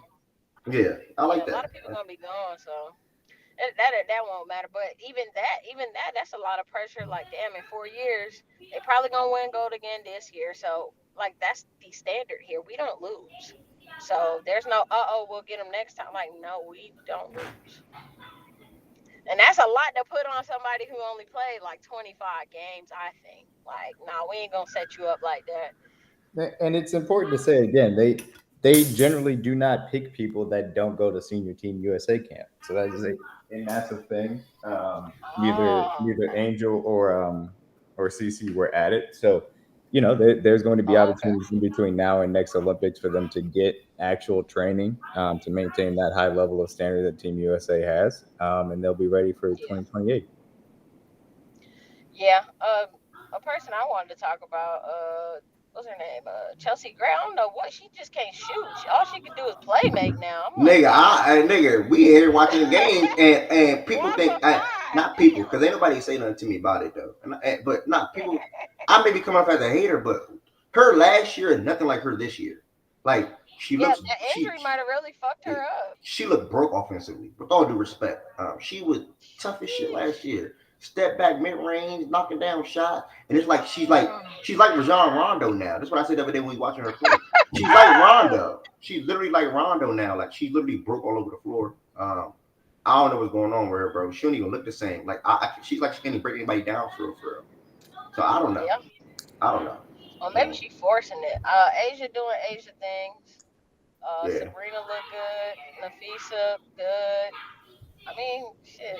This is what I expected of them. Yeah, I think Stewie can pick it up a little bit, but yeah. Brianna got to pick it up. Damn 3-pointer. Shaking my head. And, shit. AT out there having the time of her life. Joelle coming off the bench ready. What the fuck is up with Kelsey? Kelsey will have a good game. then she'll shit Yeah. all over herself. Yeah. I'd be like, Lord, it'd be Yeah. hard, man. Who would be hard? And then the men's side, man, those guys are funny. Steve Kerr is the worst fucking coach ever. We all knew that. We all fucking knew that. I feel like that is easy to fucking say. And that's not because of, my boy or nothing. He's a dumbass. No reason why Joel should have been in the starting lineup, but you wait until you play South Sudan to say, oh yeah, we gonna sit here and change up the lineup. Nigga, that should have never been the fucking lineup. But go to fuckhead. I didn't even agree with the nigga having Drew Holiday start the first fucking game. Are you kidding me? You got Drew Holiday, and fucking Devin Booker. What are we doing? Is You that got some bad? of the best. Yeah, you got some of the best talent in the fucking Why is it world, and bad? that's the lineup. That's the best lineup that you could come up with. I would rather. It's bad to me because I'd rather Drew close than for him to start. So, I feel like, I don't think they're and trying then to you be in got. positions where anyone is closing is relevant, bro. Especially against South Sudan. They trying No, to no, that's they trying to not the get game a he decent started. lead with the starting lineup, get in the offense, establish some I'm not pace. gonna lie. But then Closing after shouldn't that, even be the damn, mindset. Y'all supposed to be up 20. You Why you you worried about the you first ain't quarter? even but you ain't even let them finish Okay, though, No. gang. no, they I trying, was talking. Go in ahead. my opinion, and I'm not even trying to like disagree with you majorly or anything, but I think mostly what they trying to do is in the starting lineup, they just trying to establish a pace, establish a slight lead, or but they're really just looking to get just play their game early on, and then they want to blitz you in that second unit. They want to play really aggressively defensively. They want to press full court at times. They want to switch everything, and they want to run. They want to get out, and they want to score every transition opportunity they get. Okay. So with that first game when they played Serbia, was it Serbia? Yeah, Serbia. That's where the game Drew started. That Hmm. offense was disgusting. It wasn't Yeah, until KD came in. Yeah, Devin Booker hit a couple threes, but their offense was nasty and stinky because Brian and Joel was turning that bitch over like a hot yeah, potato. So that's why I'm like, I didn't really like it I because agree. I even mean, but Drew. to be fair, he adjusted, and Joel didn't play the last game. He only played 11 minutes the Yeah, first yeah, yeah. game. That's what I'm saying. So I was talking about more of the first game. The second game, cool, whatever. It is what it is. And then I didn't get to see all of the game from yesterday, so I got to go back and watch it. But yeah, I just feel like some of the shit he do is just so fucking questionable to me. I don't know, bro. We But complain. I just feel like we complain about the wrong shit. Niggas win by damn near 30 every game. Just okay, Damn near hey, 30. That was a 17-point victory yesterday. okay. I'm saying if, bro, damn. Oh my Also, bad. I got a question. Also, why are you doing that, About knowing that y'all most of talking that shit about was LeBron did this, Embiid's not hooping, bro. Y'all niggas not talking about like something that I'm not gonna be the nigga to say it, but y'all, I know y'all what? tiptoeing over this shit, but they it's don't want cool. to talk about the light skin You nigga, feel bro. me? They don't want to talk about it. I And we peep. not It's talking cool. about Tatum, bro. We Oh, not talking about brother. Tatum. They don't want We to talk not about Not we it. not Tatum, even not talking about Tatum, Tatum. not Tatum. We not even Tatum, talking. not Tatum, You You not see talking how about Tatum, ready not he Curry? Tatum. is, bro? Yes, Bro, It's nigga you another. Curry. screwed up. It's that boy No, no. 30. Like that nigga stinks. Like let's be honest. He's been the Oh, worst brother. guard. He's been the worst guard player so far. The first two No, games. That Bab is Devin crazy. Booker dead been better than him, bro. Like that's sad Bro, as he's fuck. literally listen. Derek White's been better. What's it? Hallie doesn't even play. Ant-Man's been better. Every guard is. Drew's been better. Every single guard has been better. So Low key, if we talking what's about making benching him a so nigga, bro, ass that could twin? be the Tell nigga, me. bro. You said what? What's making him so ass? What's wrong? Him deferring, and when he wants to get his shot off, he's isolated. He's trying to do a tween pull up, and he's doing a lot of heat checks. If you look at his 8 field goals is a lot for FIBA. When you look at how he's getting these 8 field goals, it's having a mindset of, oh, I'm gonna pull this 30-footer. Oh, I'm gonna turn my back around before the shot's in. Nigga, follow your shot. What, we haven't even seen you make a shot, and you're just gonna adopt new. Like nigga, like get back to the fundamentals. Stop Bro, I that never cute seen shit. that nigga did. That nigga did have a heat check after missing 3 straight. Like I never That's seen what no I'm shit like saying. Like, have you ever I seen a never heat check after 0 makes? I I never was saying seen no it's nigga. But this nigga was But like 0 for I don't know. 6. I watched a lot of Cam Thomas, so but that nigga's the best shooter ever. Like, damn, y'all can't what give him does it no have ass. to do with fundamentals. I thought he works on fundamentals. He has Bro, 0 makes and he's doing 30-footers. niggas hate on Like, bro, Curry so bad. Wait, why was it criticism with Joel, but with Curry is hate? they don't watch the game. Like Slayer, He was the worst like player on the floor last game. don't pay him no mind.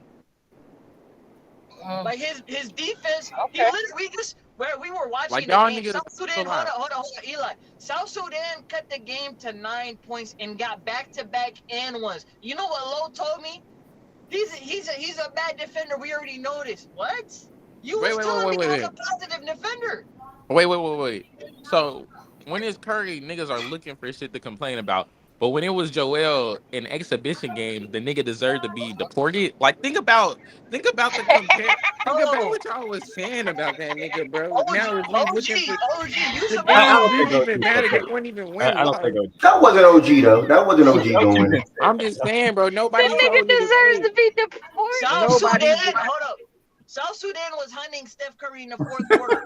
I literally could show you 3 possessions straight. They got 2 and 1s. Like we're talking basketball. We're not Bro, having nobody no brought agenda. up low name. What is this nigga talking about? Tween definitely did, gang. Tween definitely my did. fault. Yes, Tween did. I said, Yeah. no. I'm trying, but Tween, I'm listening to you. One, you came in here and said, "Oh, y'all scared to speak on." We've been on the Olympics for like an hour, gang. I think. Yeah, we had a whole Curry conversation. we people. Y'all tiptoeing it, bro. Kill this What do nigga. What do you? Yeah, you're doing a lot. What do you want? Yeah, what do you want us to say? But wait. But that's what I'm trying to figure out, bro. So if niggas collectively like a nigga, bro, is you doing a lot.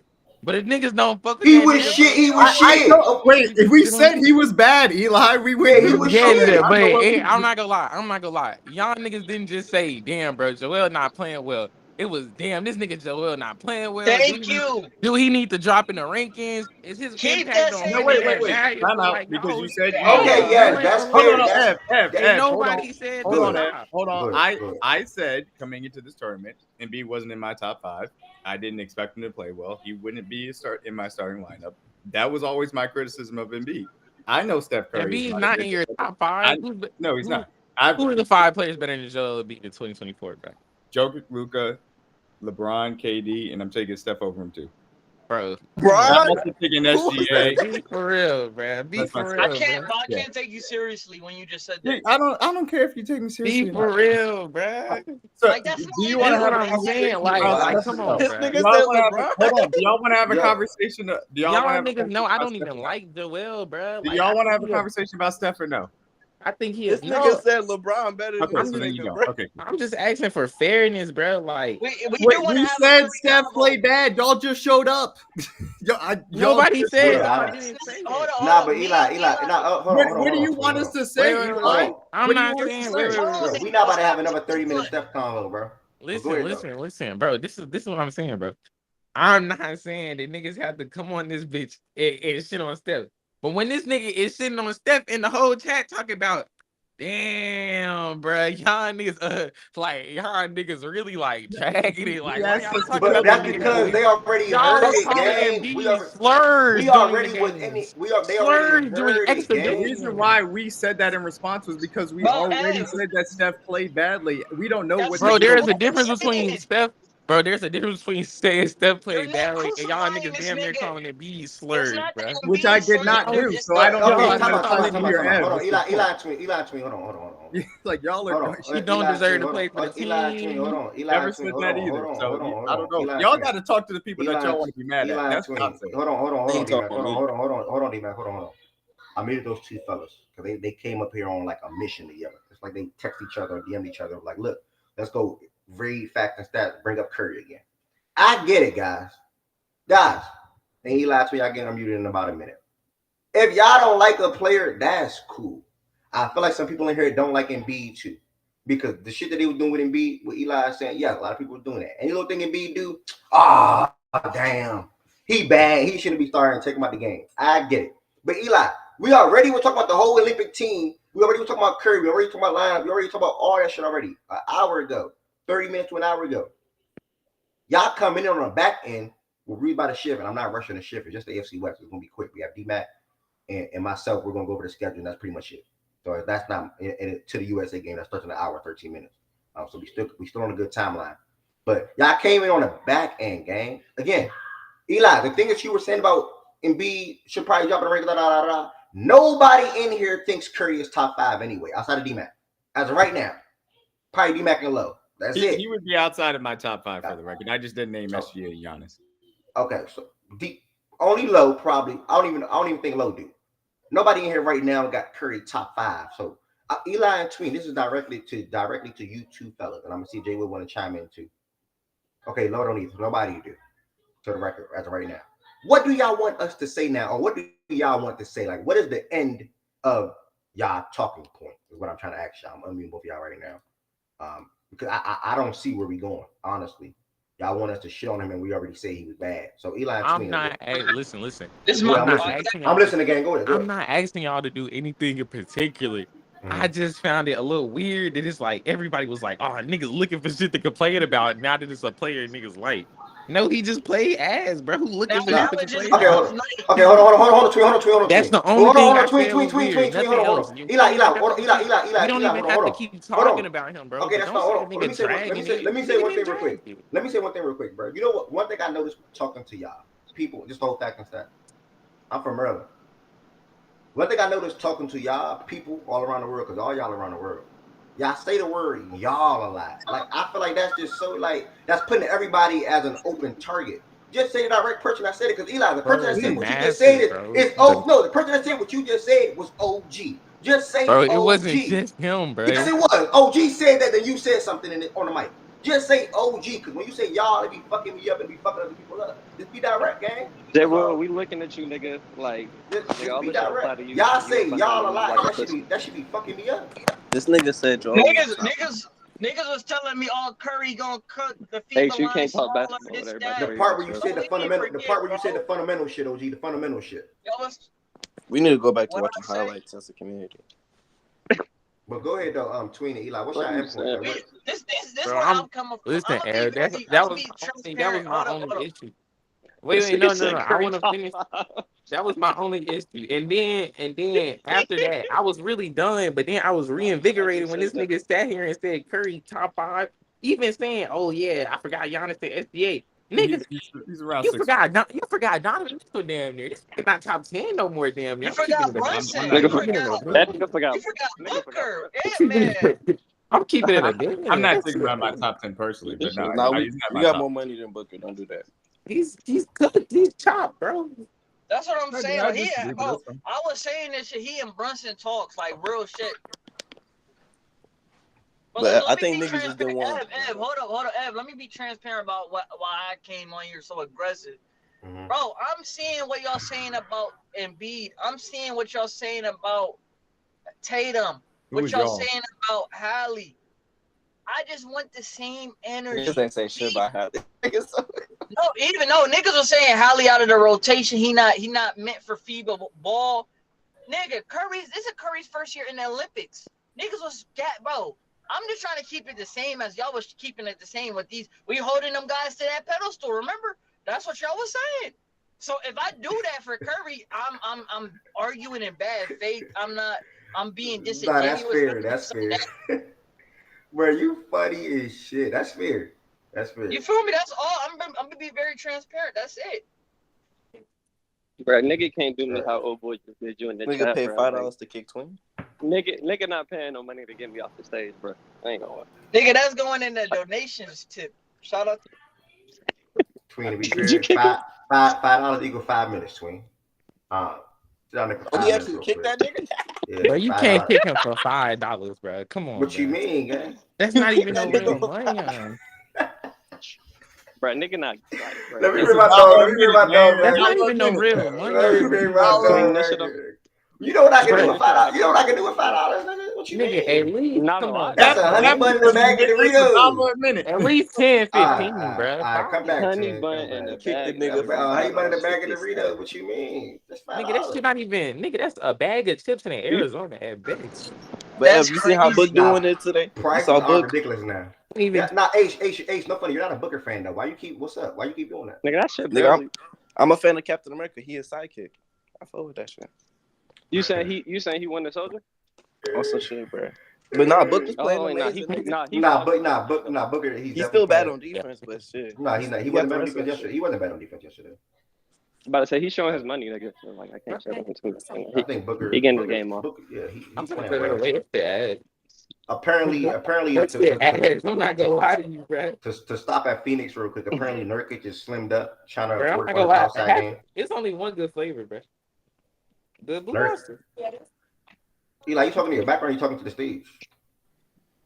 This nigga's- I don't think he's talking to you, Bubba. All right. Good flavor. AJ, Ace, anybody else? Jay Will, anybody else for any USC men's talks? Bro, that nigga is so pussy, nigga. Like, Jay, well, I'm talking about you, nigga. Like everything they were saying about these niggas, they talking about you. Yo, with Joel top 5, like, I just don't think this game can translate with these FIBA rules. Like, you really pussy, nigga. You a bitch. Yeah, if you leading the youth astray and shit, because niggas putting Joel out of the top 5, we need to go back to watching highlights, bringing shit. Like, we need to go back to studying the game. Because what highlights got to do with it? Hold on, let me see if Jay Will going to chime back in though. I'm curious to see if he gonna say something. Highlights gonna help that shit. Bro, Chime back in to what? You ain't hear nothing just now? He got a new gimmick, bro. Don't. If you talking about AJ, I don't hear what he says. But when it comes to the Olympic shit, I mean, like I said, I think my only like opinion I got on it is with the Kerr shit. I think is like I think Kerr on some power trip shit where it's like I'm doing things my way. I don't give a fuck about reputation. I don't give a fuck about this. I like who I like, and this is what I'm doing because this is what I want to do. I think majority in the past, like coaches understood reputation. I hear what OG was saying. I hear people saying it's not that big of a deal. I think two things for me. One, look effective out there, bro. I don't give a fuck if you don't go get 30. I don't give a fuck if you don't go get 25. I don't give a fuck if you don't look like the best player on the court. Be fucking effective, my nigga. You are an NBA player. Be fucking effective. Oh, they're gonna win at the end of the day. I don't give a fuck. I know that shit too. That doesn't excuse you from being effective as an individual basketball player, bro. What the fuck? You talking about Curry? This shit. No, every nigga that's sitting up here saying Nigga this talk and about that, LeBron. they playing into a role, they doing this, whatever. That man, who gives a? It doesn't matter. At the end of the day, they gonna still win. All that shit is trash to me. Nigga, be an effective basketball player with 5 points, nigga. If you gonna get 5, you gonna get 10, you gonna get 8, you gonna get 6, whatever. Cool. Devin Booker is doing it. He's being an effective basketball player, and he's not dropping a lot of points like that. Other niggas should be doing the same shit. So I ain't with that shit. The whole niggas is missing rotation shit. I said it during the game. I think Embiid got canned because it's trying to set a point. I think both played a part. Like I think he hasn't been playing that well. I think Tatum wasn't playing that well. So when the game came about, when I benched Tatum, I shouldn't have did this shit the way I did it. I should have put that nigga on low minutes instead of like canning the nigga. But since I did it to him, I'm gonna do it to Embiid, the other star on the team that's not been playing that well, just to prove a point. But So when to be LeBron honest, get bitch, to be honest, that's what I'm saying. He picked 2 players that have not really been effective at all. Bron has had effective games, bro. So he's not in the same boat. my heart goes out to you. So then, I think the 2 niggas that wasn't playing that effective, he can't. AJ, why are you trying to be weird though? But I don't know. It's I the think summer. I'm trying to get mixed. I think at the end of the day, I don't think we're gonna see that shit again. Wait, Jay, I think as a coach, you got to. We're not gonna see what again? Yeah, I'm not gonna lie. Niggas Hold on, we're not gonna see. We're not gonna see what. Hold on, y'all. We're not gonna see what again? I'm not gonna. A bona fide star being like out of not getting no minutes playing at all. Like nigga, we gonna see a nigga get 3, 4. You play shitty, come on out, type shit. I think this nigga Kerr, I have a problem with is you got to balance reputation and play. I don't give a fuck if you want to say I don't give a fuck about your reputation. You cannot do no shit like that. These niggas Listen, these they will. be effective regardless, my nigga. Like They what? will. Listen to what I'm saying, bro. Listen to what I'm saying, bro. You make it like, okay, that's an issue in theory, bro. It should be, bro. But low key, bro, if he got the respect and he's put into everyone's head that at certain times you're gonna play, at certain times you're not, and everyone respects that decision, is that not just the one of his biggest strengths as a coach, which is his management of personalities? Like, it's a lot of I mean, think about it this way, bro. Bron, Curry, KD, them niggas old as fuck. They can get distracted and not give a fuck at any point, bro. Then you got Bam, bro. Like that nigga bitch literally, like she literally, or his woman potentially, allegedly, is literally, you feel me? Literally in the same hotel type shit, bro. That's a lot of distractions. Then we keep going, bro. It's niggas that's MVPs and all stars and all NBA niggas just not playing. And the team still look together. The team still having Hey, fun, bro, bro. watch Niggas, your mouth. niggas Yo, celebrating on the bench. What Eli is this said nigga they in the talking same. about? This nigga said they in the same hotel. Nigga, that's really, Nah, oh, bro. Bro, that and bro, The all Bro, jokes person, you aside, bro, they Eli, you grown, bro. know, You nah. gotta chill, bro. This On not some real high school, shit. bro. On some the They per, grown, bro. nigga, Chill, the they bro. person, grown. I'm not gonna lie, bro. This nigga said The personality management gotta be A1, nigga. Like Nah, but look, nobody on has some real talked out of shit. turn. Nobody got mad. On some real shit though. I mean, it ain't like he's saying something crazy. I mean, I get where you coming from, but like I'm with Brian. These niggas grown ass men. That's number one. Bro, what you Number mean these two. grown ass men? And we literally Number seeing two. us. We Hold literally on, are hold on. seeing NBA teams like lose each other for less. What do we mean? That's true. But and then number two, regardless, 4 or 5 Nigga be minutes at yapping. a That time. wasn't a Four, yap. four niggas playing 4 or 5 minutes at a time. A half, my nigga. You can do that shit regardless. What the fuck going on out there? Regardless. So, yeah, I think Steve Kerr been on some power trip shit, bro. That's kind of like what I think about that. And I heard people talk about who star. You brought up Booker Star and whatever. I think it's a Kerr thing. Kerr like who he like. He going what he going. And ain't nothing to stamp to him. It's based off matchup. It's based off feeling. It's based off my philosophy. Who fits it better? Who goes along with what I want? Who does things that I like when I see it? Steve Kerr I is want making to. I that. want to hear what you. It's I want to strictly. hear how you smart ass niggas would dole out minutes. Since Oh, y'all got all the I motherfucking just told answers, you. how I would just you told you. niggas do it? I just How told would you. you I niggas said do it? That's what I'm Smart saying, ass OG. niggas. every player on the team would at least get 4 minutes each half. Every player. There's a way to fit that in, no matter Every what. player with 4 minutes. That's a bunch of But it's bullshit not to a me. way to do Because that you don't without go. more. You can't coach like Yeah, that, I bro. don't I'm agree. gonna nigga, you're give this actually person this insane. amount of minutes. That's a bunch of bullshit, Nigga, bro. I'm We're gonna sorry, go bro. to Florida Derek watched game. more We're American gonna than see what it look Yeah. like and we'll go from there. All that old Jay Wynn, you know better than that. You can't go into no game time. I'm gonna give Hey, this fuck, nigga fuck. 5 minutes. I'm gonna give this nigga here. You don't know that. You don't know what's gonna happen in Bro, the But I'm game not that's gonna I'm not you gonna dictate lie. that type of shit. I'm not gonna lie, Jay you Will. yeah, but You coach, you coach, listen, you listen, acting listen. like no, hold on, I'm just responding to OG. You acting like when me personally, the 12 players He on the telling them to team, play Tatum 2 minutes. it's the 9 out of the 12 are gonna play for me regardless. Like the best 9 players are gonna play regardless, bro. That's where I'm coming Listen, from. They're gonna listen, get no, Jay in Will, Jay Will. 4 or 5 minutes at a time, and if they hooping, yeah, they stay out there a little bit longer. You saying the best Cool, ain't but gonna they're play gonna play regardless, but that's just regardless. not the case though. It's a 40-minute game. If in games where it's gonna be close, there's gonna be times where it's not an 8-man rotation. It's gonna be times My, where only 7 niggas get over the 4-minute mark that The you worst mentioned, thing bro. to do, go into a thing like, well, you already got the minutes in your head. Who gonna get what like that? I would no, never do no shit my like that, bro. no, when I use a minutes distribution, right? I'm looking at it in based off how natural shit happens on the court, my nigga. Like, bro, when a nigga check in, I check this kid in, or I check this player in at 6 minute mark, right? He got to get his groove, right? He got to get a feel out there. So the Okay, first and 2 minutes, then that player gets a nigga. Let rhythm. me finish, nigga. Let me finish, nigga. So then, if the nigga get in his first 2 minutes, he's gathering feel and rhythm. The next 2 minutes, if he asks or whatever, I can make a call. Look, you've been out there 4 or 5 minutes. Come sit down. That's why I gave you a number. I'm not sticking to a fucking number. But Jay Will. Come Think on, bro. about it. I'm a fucking coach, my nigga. I feel you. That's Listen, what I'm saying. That's why it didn't make sense to me. listen, though, Jay Will. Nah, But no, but I'm saying all let's talk 9 of about my what's players actually are gonna happening get on the about court, 4 though, minutes Jay a Will. half to be able to show me if they can go longer or Okay. shorter. But That's Jay Will, basketball, I bro. understand what you're saying, Jay Will, but let's think about what's actually happening on the court. You have a lineup set in mind, but nigga, you're trying to get somebody involved, you're trying to get them hot, and they come out on some supernova shit. You want supernova time, let's ride that out. Let's continue to get you involved. And then your other wing, he also just gets really, really hot, and you're in a tournament setting where it's really largely about momentum. Even though you have a big part of talent, like it is largely about momentum, right? What players are high, what players are in rhythm. You want to keep those players in rhythm, because the shots aren't gonna come too often. That's just how this shit works. They're not going to get a shit ton of shots. So if they're making their shots, they're in rhythm.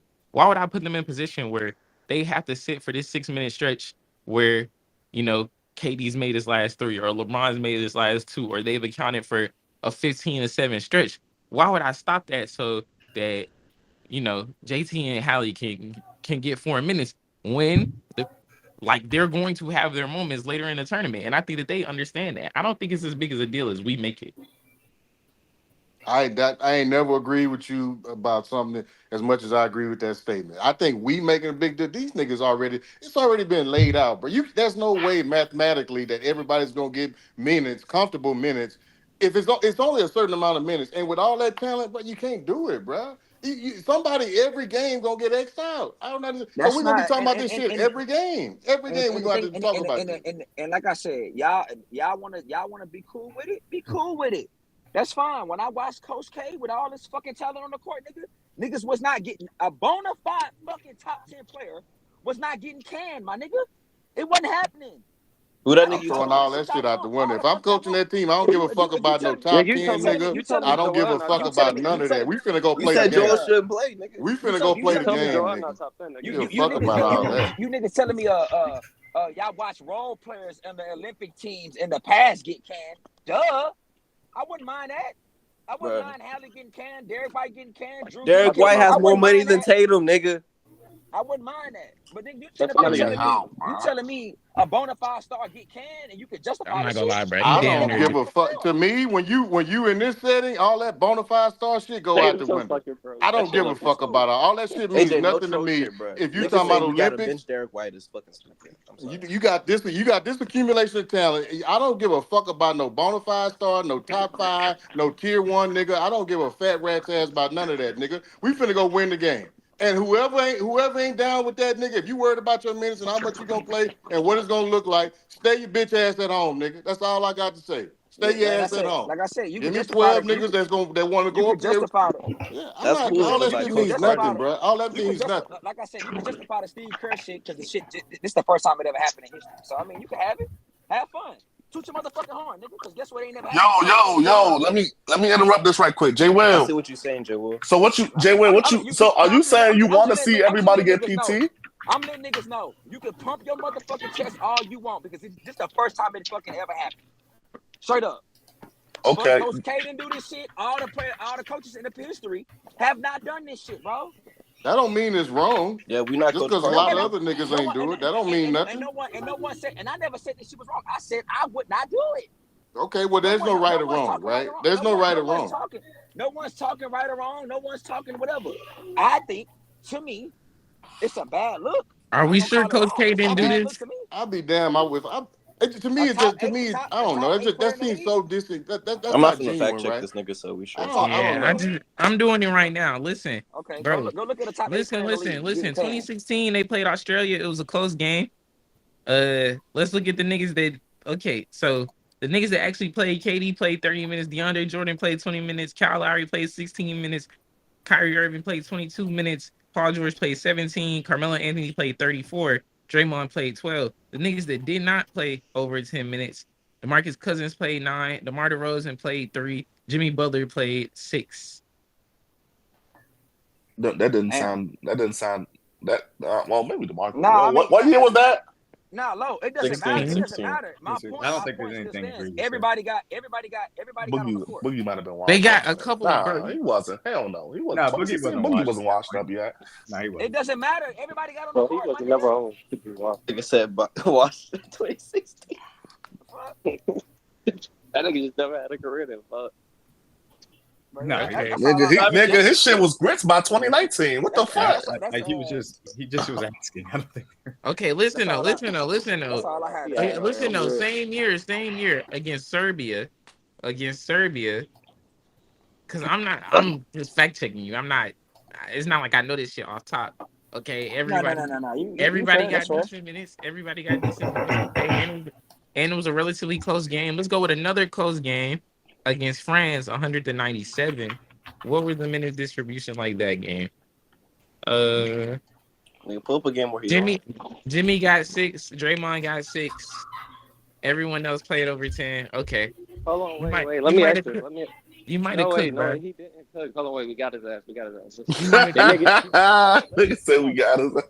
You might have cooked. This nigga Hold on, said sorry, AJ got cook up. Hold on, go ahead, AJ. this nigga said no bona fide top 10 player was getting less than 10 minutes or whatever the fuck. Top Nigga, eight. No, I didn't say that. Nigga, Draymond I didn't say touched that. 6. So what He- we doing here, nigga? AJ, Fair. he said, We he did said cook no. it. We took it. The 6, I nigga. said that, What we nigga. doing here? I never said that. I said nigga What get did you say? DMPs, He nigga. said DNP. I said it's never been a top 8 or top 10 3 player get a minutes. DMP, nigga. I never said nigga didn't get less than 10 To minutes. be Never fair said though, that shit. to be fair The though, fuck? Jay, look at these Nigga, I don't care what you motherfucking say. Jay Will. Look at these What you motherfucking talking about? teams though, bro. Like, 3 minutes don't feel like a DMP. like nigga, Like, what we doing here, bro? like nigga, is that DeMarcus Cousins on the floor for my country? Like, what the fuck, bro? Come on, Yeah, gang. Like, Wait, come on, why bro. you playing with Boogie though? DeMarcus Cousins. I'm about to say, why the fuck you playing with He's Boogie not though? Like, nobody, bro. Y'all can try to make him somebody. And No. sorry, I bro, mean, but you can say that about maybe Kyle Lowry, but DeMarcus Cousins was a Kyle beast. Lowry was Brother, dead ass better than it's him. What the fuck? We have more money than that nigga. We Don't had add more us money in. on In him. 2016, I'm really not trying to think. Like in 2016, am I thinking about the same year right now? You can think 2016, about he averaged 27 and 11. Like, on Are you below league crazy? average efficiency, and that nigga averaged 4 fucking turnovers, and he was one of the worst defensive bigs in the he was league, on bro. the What All Kings. you team? remember is What team he was on in that nigga 16? Was that the team ass. was that with AD? He was on the, no, he was on the That was- Kings. That nigga That was was ass. Kings He was Boogie. getting Jordan Nah, Paul you burnt out. coaching. Nah, hell no, he was way better than Kyle Lowry. You crazy? Bro, this bookie Yeah, shit all like y'all a niggas dog. remember is buckets and rebounds. This we Bro, can't this talk about. bookie shit Those like are a very dog. important things to remember. Yeah, I'm about to say, else is gang said that shit like we talking about screening. you know what else is really important to remember from a 5, nigga? Defense. You know what else is really important to remember from a 5? He's a Ball bad defender, security. bro. We know that. You know what else is important to remember from a 5? Screening, nigga. You know what else is important to remember from a 5? Boxing out, nigga. All the little shit that he didn't fucking do, he's fucking ass, bro. And it's the same shit y'all finna do for Sengun in 5 years. Bro, this nigga like But nigga, how you If gonna say If Sengun could somehow average 28, 30 points a game, nigga, How then my yeah, nigga got to get in here and take a maybe spin? we What should you be talking talking about about? it like that. Boogie was arguably the best center in the league. Look at the nigga. Look at that group, nigga. He was probably against Andre It wasn't a Drummond. great group of centers he was compared to. I agree with that part of it, but I do He think is the like Boogie was a John great Wall, player bro. at that point. I do think. Think about that nigga rope in that class. Hey, don't That speak shit on John was- Wall. Wait, why niggas say John Wall though? How John Wall get in all this? Yeah, how John Bro, Wall? nigga. Ain't Bro, I'm nobody not say. gonna lie, bro. I'm Don't not gonna speak lie, on bro. niggas, nigga. Y'all do realize like all the shit that we be saying about Cat, like we be like, damn, bro, the number's cool, but like, look at this nigga, bro. Like that should be a Yeah, fine. but one nigga Boogie got wasn't a aura. pussy though. Nah, it wasn't. It's not aura, nigga. Boogie just not a pussy. It's different. He not. I think Boogie's better. How do you know that he never played an important game his entire life? Yeah, but that's not his fault. Yeah, but you just say he not a Yes, pussy. Nigga, he not a pussy. Like, is that really debatable? Like, we have to ask ourselves that. Cat become listen. You say he's not a pussy. What does it matter that he's not a pussy when he's a emotional, hot-headed bitch who at any point in an important playoff game could lose his cool Emotional, and get hot-headed ejected? bitch is crazy. It's twin. I ain't true. gonna It's lie. literally the truth. Emotional, hot-headed bitch is crazy. He literally, it's literally like true. putting out the Real Housewives disses, yo. At any point, that I'm just keeping it You real. would say At that to any his face, nigga. At any point, that nigga, He wouldn't. yeah, because that nigga crashed out, and at any You point, 18 now too, gang. You gonna have to deal with the real consequences of life. at any point, listen, bro. At any point in an important game, that nigga could lose his cool, get ejected. The same shit the Cat be doing, where this nigga be crying on the town. Damn, bro, why'd I get an offensive foul? And then proceeds to ram into it, nigga. They literally are the same nigga. One nigga is just hood. One nigga is just from the DR. One nigga is just from the DR. One nigga is from the hood, bro. They both put up fake ass numbers. They both can't play no fucking defense, especially in pick and roll. They both don't do the little shit. They both are fucking emotional little freakazoids, and they both don't take care of the ball. Freakazoids is great. Freakazoids. Yeah, I mean, I disagree with that, but this is a weird tangent. It's nothing I said that you can't disagree with. Yeah, I am, J-Will. Nah, I mean, the statements themselves, maybe not, but the severity that you try to just you niggas talking about a center that was finishing at Russell Westbrook race and turned the ball over at Russell Westbrook race. Like, come on, bro. This nigga, bro. Wait. Are you talking about? Are you gonna act like he wasn't one of the primary niggas with the ball in Sacramento though? What do that change about what I'm saying, bro? Well, because That he when you wasn't say in he was good turning the ball over at circumstances. He was Sacramento turning that bitch almost. It's not Russell like he was Westbrook race, nigga, he surrounded had by the But and ball he in went his to the hand, nigga. He went to the Pelicans and he wasn't one of those, and the nigga was still turning that bitch and over almost him and 5 AD times a played game. really great They basketball was together. I'm about to say him and AD was very They good literally together on got the better once Pelicans. what are y'all talking about? They literally Bro, went that on their was win so streak much once the better nigga got without him, injured. bro. That They shit were a don't hit. 500 team when Y'all, the nigga was y'all can't playing. do this, bro. Then they went on their run. This Niggas nigga's watch the ass. games, This is bro. what Y'all I'm trying can't to say tell that, y'all. bro. The numbers fake. They're fake. That nigga was shit. No, I bro. don't know what you Every got. time that nigga like Y'all need to flip stop over mirrors, disgracing niggas' And legacies, you bro. niggas can sit here. I know for a fact Lowe was not watching Sacramento Kings games. You did not have League Pass in 2016. You did not have like what the fuck? Nigga, Don't lie what? to me, boy. I need Why league pass in didn't have a league pass 2016. in I 2016? need league That's why pass in senior year To in high watch 2016, the school, of gang. Kings, course nigga, I they have didn't league have pass. it. They didn't have I no was playing massive. fantasy basketball heavy back then. Of course I Yeah, had you league Like pass. you yes. burnt out, gang. And what is 2016, it? that was my first year after high school, bro. I think that was the first year I joined fantasy basketball, bro. I was That locked was in. my I'm senior saying year. niggas Yo, We didn't was I had yo. have. playing Boogie fantasy Cousins on my basketball fantasy heavy. That was team. like a street league. All right, bro. But you was watching that Y'all nigga rap every about watch. DeMarcus Cousins, bro. All right, y'all rap about DeMarcus Cousins, bro. It's cool. Okay, bro. Bro, All we right. finna talk Don't think about the we ain't A. hear that nigga say about John Wall too, We bro. finna talk I about didn't the hear it. AFC I South, didn't hear bro. what they said about John Wall. But, But I'm not gonna lie, bro, man. nigga, it's the AFC I West, know same you. bro. shit, bro. I know you The fuck same with him shit. because he like Bro, the we doing the first football big Who transition? won the man AFC West? from Kentucky. But nigga, That's the this nigga Mahomes division. this nigga Yeah. You Boogie said what, dead. Eli? I said I know you fuck with him because he like the first big from Kentucky. You know what I'm saying? He had a solid career. He made a lot of money. But it's no way y'all gonna convince me that this nigga is a serious player. In the year that y'all talking about where this nigga averaged 27, he had a lower fucking percentage at the Bro, rim than two. you just went on that. You just about to repeat everything you just said. No. I'm using a All different right, good. reference. All right. Bro, like niggas remember when Harden lost his burst, that nigga couldn't jump, he couldn't leap. Nigga had a lower 20. field, nigga had a lower 2022, he had a lower field goal percentage at the rim than Harden that year as a fucking 5, nigga. Like, come on, bro. We make our layups though, twin. This nigga ass, bro. That nigga Demarcus, I'm not gonna lie, Demarcus Cousins. Nah, twin, we done. Like Twin, what? we done with the. We Twin, done with the oh my, convo. We oh done with my the. Yeah, we done god. with the Y'all convo, don't Y'all bro. even niggas know not what I'm cool. about to Just say. We done with the before you convo, bro. keep that We nigga. done with the convo. That shit not I'm cool. Disgracing niggas' I got. legacies, bro. I'm I finna got. send another We $10. done. We done with the convo. We done with that. Twin, you got muted because you about to chime in. You not about to He speak about the really AFC paid West. $5 to kick that nigga, You're bro. not about to speak about the AFC West, bro. That's low key So, crazy, bro. Like, Yeah, I don't know. if we have any NFL fans, Has that football ever happened? fans, AFC West fans, that's in here, which you probably don't. Shout out to D-Mac being a lone one up here. What's that? That's Chiefs, Chargers, Raiders, Broncos. Nigga, F, you So see me? so Pooh. At least you muted too. So Pooh. I got to use that mute feature a little bit more, man. I really do. Y'all be giving a fuck sometimes. So I gotta make y'all give a fuck. Damn, I don't want to get muted. You know what I'm saying? I think I need to be in the back of y'all head. Damn, I don't want to get muted. And PTSD just kicked in. Just muted Eli too. Came off mute. Shit kicked in. That shit kicked in. He just came off mute, and I don't even want to take the chance. This nigga said PTSD. So I'm about to be done, bro. We shifted to the AFC West. Just to keep it going again, reminder because there's more people in here now. I said at the beginning of the show, a show is not guaranteed tomorrow because I have to take my little brother to the airport around my start time. So it's most likely not gonna be a show tomorrow on Friday. It's Friday. It's a little unfortunate. I hate to miss a Friday. I hate to miss any days this month, to be honest. I want to be strong. I want to keep going. I want to be consistent. And want to get back to every day. So getting back to something, I am shifting back to 11 a.m. I do think that will help how often or how quick people come in here when they know the exact start time versus starting at 11 a.m. sometimes, 11:15 sometimes, 11:30 sometimes, 12 o'clock sometimes. So I will shift back to 11 a.m. My brother, I told y'all it would be. This is only because he was here. I had to take him to summer camp. He is leaving tomorrow. So it will be back to 11 a.m. start time. Most likely. Damn, Big Bro King coming back to the DMV. Okay. So be ready for that. Monday will be 11 a.m. Y'all, I updated the bio on Twitter. I got an update. Probably even in YouTube. I'll probably even change it on YouTube. One more thing. Short-term goal. I realized today is ridiculous. The fact is that YouTube did not get to 500 subscribers yet.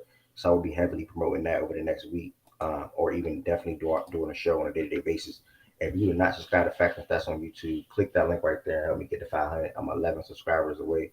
Also, we'll try to get back into the fold of recording podcast episodes on a weekly basis as well. And they still arguing about Cousins in the chat. Uh,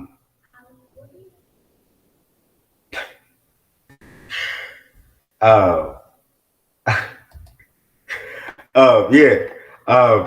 Subscribe to Factor Theft on YouTube for me, y'all. If y'all don't already. I'm trying to get to 500 subscribers. Also trying to get back to recording.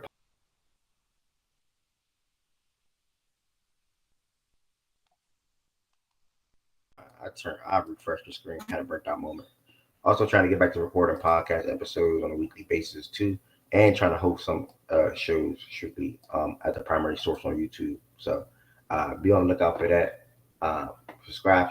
I will be pushing that over the next week or two. Trying to hurry to get to 500 subscribers. AFC West. We only have D-Mac. These talks ain't gonna be that long, y'all. We're gonna shift right back to open talks in a second. Let me Eli. We're gonna shift back to open talks in a second. Again, the only thing that we're doing this time around that we didn't do for the other divisions, we're looking at the schedules. If we can fit in. That's my fault for not doing it for other divisions. We may circle back. NFL. Ball life is happy. I'm happy.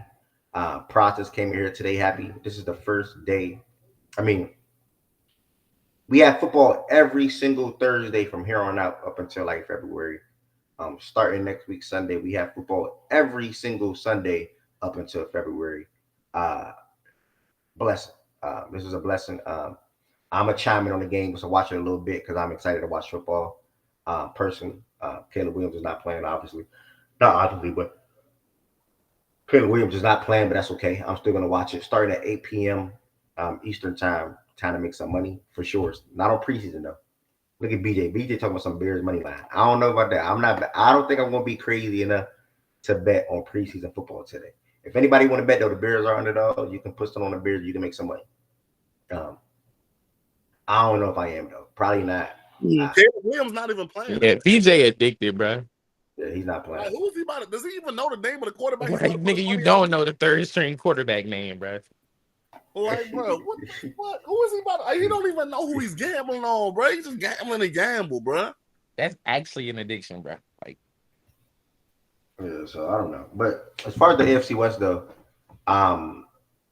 again, this is similar to the NFC West, so we just here just to cover it and proceed. Monday we're gonna be looking at we'll have these four divisions. We'll probably dive into AFC East and then NFC East and then NFC North and then AFC North. So Monday will be AFC East, and then Tuesday will be NFC East. Wednesday will be NFC North. Thursday will be AFC North, and then that'll be done for all the divisions. And I try to get more people to come in here to talk about. But I know personally, as fans of those teams that are coming here and talk. I can represent the Chargers. How you feel about what Ball_Life just said? Who? Oh, Texas will be the number 2 seed this year. You niggas are terrible, bro. Damn, why they gotta be terrible? I don't think they're terrible. Do they have a chance to be number 2 seed? Obviously, they're not terrible, but they're good as fuck. But possibly, but I'm not gonna. Again, if that's somebody take, I'm fine with it, but I'm not going out here and saying it. I do think they're going to be one of the better teams, obviously, at AFC, but I think the Ravens will still be a damn good football team. Chiefs, obviously. Me personally, I think the Jets are going to be really good this year. Bro, I'm not gonna lie. I told you this, bro. I'm pretty confident in saying this. Like, I think it's like 70-30, bro. I'm taking the field in a division over them, bro. Like, I'm not gonna lie, bro. You taking the field in their division over them? Nah, I think the field, bro. That's cool. Over what, Mahomes? No. NFC South. It's my AFC South over the Texans. NFC South. The AFC. AFC South. I mean, it's not a crazy thing to say, in my opinion. I don't think that's a crazy thing to say, bro. Because listen, basically, bro, I think the Texans got better, right? But I think that they can get better, and low key, they should could remain unchanged, bro. Like, just because there's certain things that regression gonna come, bro. CJ gonna have more turnovers this year, bro. I know niggas don't want to admit it, bro, but this nigga had OD drop picks, like picks that were like, damn, bro, like that's not an interception, bro. That Bengals game comes to mind, bro. So there's turnover aggression on the Hills, right? Then defensively, bro, the secondary, bro, that just puts too much variance on the line, bro. Like their safety play, I think is fine at best, but at times, I thought that Petrie wasn't great. And then their cornerback too, slot corner, everything outside of Stingley is just like, bro. It gives me like the old Packers vibes, bro. Like Rodgers Packers vibes in those years, bro. Where I don't think that like a really, really good pass rush and solid linebackers can carry them, bro. Like I think that there'll be a good defense, but if they're not a really, really good defense, how good does the offense have to be for them to win crazy amount of games? How good do you think it has to be? Just about the Texans, right? Yeah. Yeah, Right. yeah, I think yeah. if anybody's making that take, they're banking on the offense pretty super duper. But they were like average last year. Yeah, they were middle of the pack last year, and that was on defense and offense. I think that the defense can stay in that same range from that standpoint, and the offense can take a step forward. I agree with you. There is turnover for CJ, but I think that it's going to come. That's your background, love. I think it's going to. Huh? That would be my fault. Oh, my bad. Yeah, I think it's going to come with even better touchdown production as well. I do think the offense is going to kick up into another gear. So I think there's a balancing part of that. But I agree with you from the standpoint of I think the Texans can get better and they could still stay a 10-win team. And I do think that the Colts are good enough to where they could win 11, 12 games. I truly do believe that. Or the Jags could get 11 wins. And those things are possible within the variance. So taking the field is not a crazy thing to say. I mean, you think the Colts can win 12 games?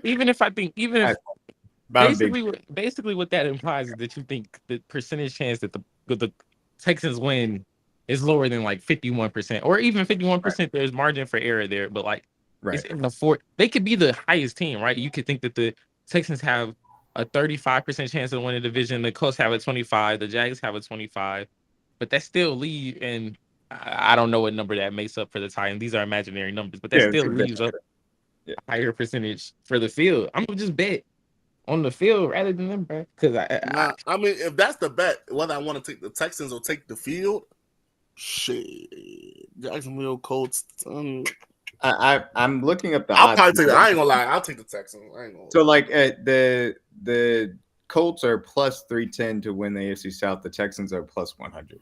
For me personally, I would rather sprinkle something on the Colts winning the division than take the plus 100 for the Texans. And so those things are baked into the odds. But that's because you chasing odds though. Like you just don't like. But that's what Eli is getting at in saying that he would take the field of the variance of what you're actually getting in value versus the field versus one team from that standpoint. But then, okay, I agree with that. But that point, I like he didn't say that the Texans wouldn't be the plus favorite. Plus 100 odds implies.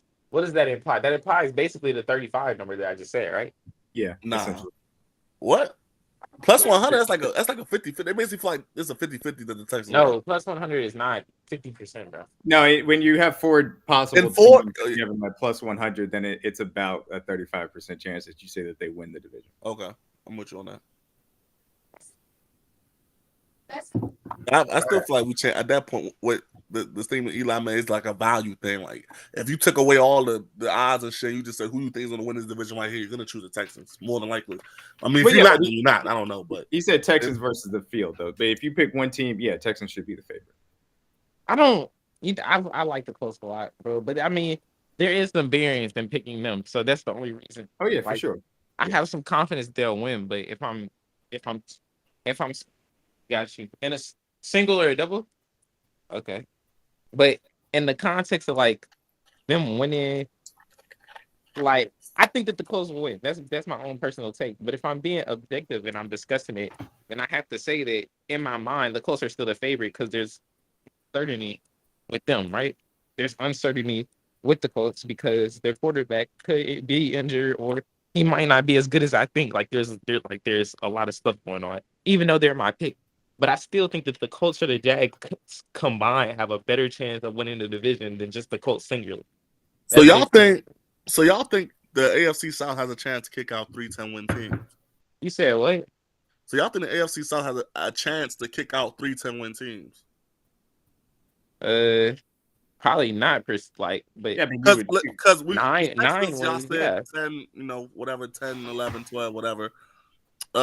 I think so. Y'all, you say you like the Colts. You say you high on them. I think you gave them like 10-9 wins. And then Jacksonville gave them like 10-9 win. Like, so I'm 10 saying is difficult to hit, but I will say I have all three of these teams projected to be over 500 this year. I agree, bro. I think that they do have a chance to have like 3 9-win teams, yeah, or even So 10. how many teams in the AFC East and North y'all think going? Or y'all expecting to be over 500? yeah, I'm about to say if they got 3 9-win teams, nigga, we didn't even get to the AFC North yet. We can say they got 4 9-win teams. Nah, that's a fact. Does anybody disagree with? Okay, No. I'm not. It's not about agreeing to No, disagree. I feel. I think that everybody in the AFC West other than us is going to be under 500. I have the Browns under 500 in the AFC North, and I think the Dolphins pass. And the Browns go under 500. I do believe so. You don't believe in Deshaun Watson? I ain't gonna lie to you. Nah, bro, it's not even Deshaun, nigga. I just believe in the team, nigga. They had I mean the defense was elite last year and still did what they did. That's still the defense like was the elite most. last year, and At I the end think of the day, it's not like they have a bad quarterback and good weapons. They have a bad quarterback and fine weapons. And the offensive line is really good. The run the game. The run game. That's an issue that when you had a fully healthy. They got one of the best running backs in football. Now I don't know what Chubb like. That's the issue. Chubb is a big factor in this. Right? Yeah, so like this is okay, the listen, thing to me. Is like I don't think the quarterback is going to be better. The offensive line is older and injury prone. Chubb is not the elite running back he was because he's coming off of this injury. And the defense, while it was elite last year, I think it's still going to be damn good. Is due for regression. So all three of those things being combined would take them below 500 for me. Now, look, it's very possible that they still have an elite defense. Chubb comes back fine, and it covers up, and Watson's just fine. But, that I'm betting against those things in the way that I evaluate it. I just think that with that being said, so if you got the Browns, so would it in your case, would it be Ravens, Bengals, and then Steelers, Browns, or would you flip the Steelers and Browns the other way? No, I think the Ravens and Bengals are in a tier above the Steelers from that standpoint, but I expect Mike Tomlin to get them to 500 with what should be better quarterback play than he's had the last few years anyway. So I think they'll be fine. Yeah, they'll be over 500. Honestly, I just think like the model of like good bad quarterback play. Or just bad pass game in general and like really good defense and like a good running game, I think that's inherently variance based because you can only play with a certain game script, right? Like you can only play where you have a positive or neutral game script where you're not really putting yourself in positions where you're playing down by multiple scores. Like you're not going to win those type of games consistently. And every game is not like that. Last year they got in a position where games were like that, but we seen with Flacco, who outplayed him when they got in a position where they couldn't play in a positive game script, right? And they didn't win on early downs, so they couldn't tee off with because they're also built to win with that game script defensively, where you tee off on. They're built pretty similar like the Cowboys, but they don't have an elite receiver and they don't have a really good quarterback. I think that they're built like, okay, we won on early downs. But we're put in a position where we're putting them in a position where teams have to pass on early downs. So it's a lot of third and longs that we can tee off. But when teams like the Texans did, they come with an early lead, then they can run on early downs, then they can set up the play action game. It's just different. They're not defending it as well. It happened against the Ravens too, where the Ravens got into like a bunch of misdirection stuff. Where the Ravens got into a bunch of misdirection stuff early, and the Browns defense didn't look as good. I think it was the game where they played the Ravens at home. Am I making that up, Ev? Or no, that you're correct in that. And that's the thing about it. I think that if you're telling me I need to bet on this quarterback and that offense with the ills that I think that they're going to have, being in a position to put that defense to be able to pass or to play pass defense on a consistent basis, I don't think they're going to be in as good situations, and that's going to fuel the regression that they're going to have. Naturally, it's just not. Just based on how the league works, you're not going to be put in a position where you can play up 14 every game, or you can play 7-7 every game, and you can just play your game. Sometimes you're going to have to play outside of yourself. Can they do that? No, I don't think they can. Do you think they can do that, Love? And if you do, then I guess that's where we disagree. But that's actually a good point. No funny. He probably not even there no more though, Eli, to be honest. But you say you can represent the Chargers D-Mac obviously for the Chiefs. I seen West pop. Let me see if he's still in here. West is in here. Maybe West come up real quick for the Broncos. And obviously nobody knows Liz. I don't know Liz at. I don't even know Liz even have notifications on for here. But again, after this division, after the division, what's she coming here? After this division, Monday starting fresh. Might not be a show tomorrow. I got to go to breakfast to the airport in the morning. Monday we're going to jump right into the AFC East, NFC East, and then NFC North, AFC North to cap it off. And then preseason football is currently getting closer and closer and closer for all teams. And obviously more things to talk about as well. And the show will continue. And Miles really got a 15 on the floor. Yeah, I wish I knew what that meant. Sorry, yeah. Nah, you good. I'm looking at all around gold and ninth career. Yeah, it's a really good score. But she just won the all-around women's gold medal. I think Suni came in silver. How's that? Yeah, Simone did. Damn, that's all right. Shout out to her, man. What was the record you were about to read off of? I'm sorry. Suni got bras? Okay, cool. Yeah. I'm about to read off a record. I ain't know about to read off a record. I think I'm about to highlight her like you just did. So you good.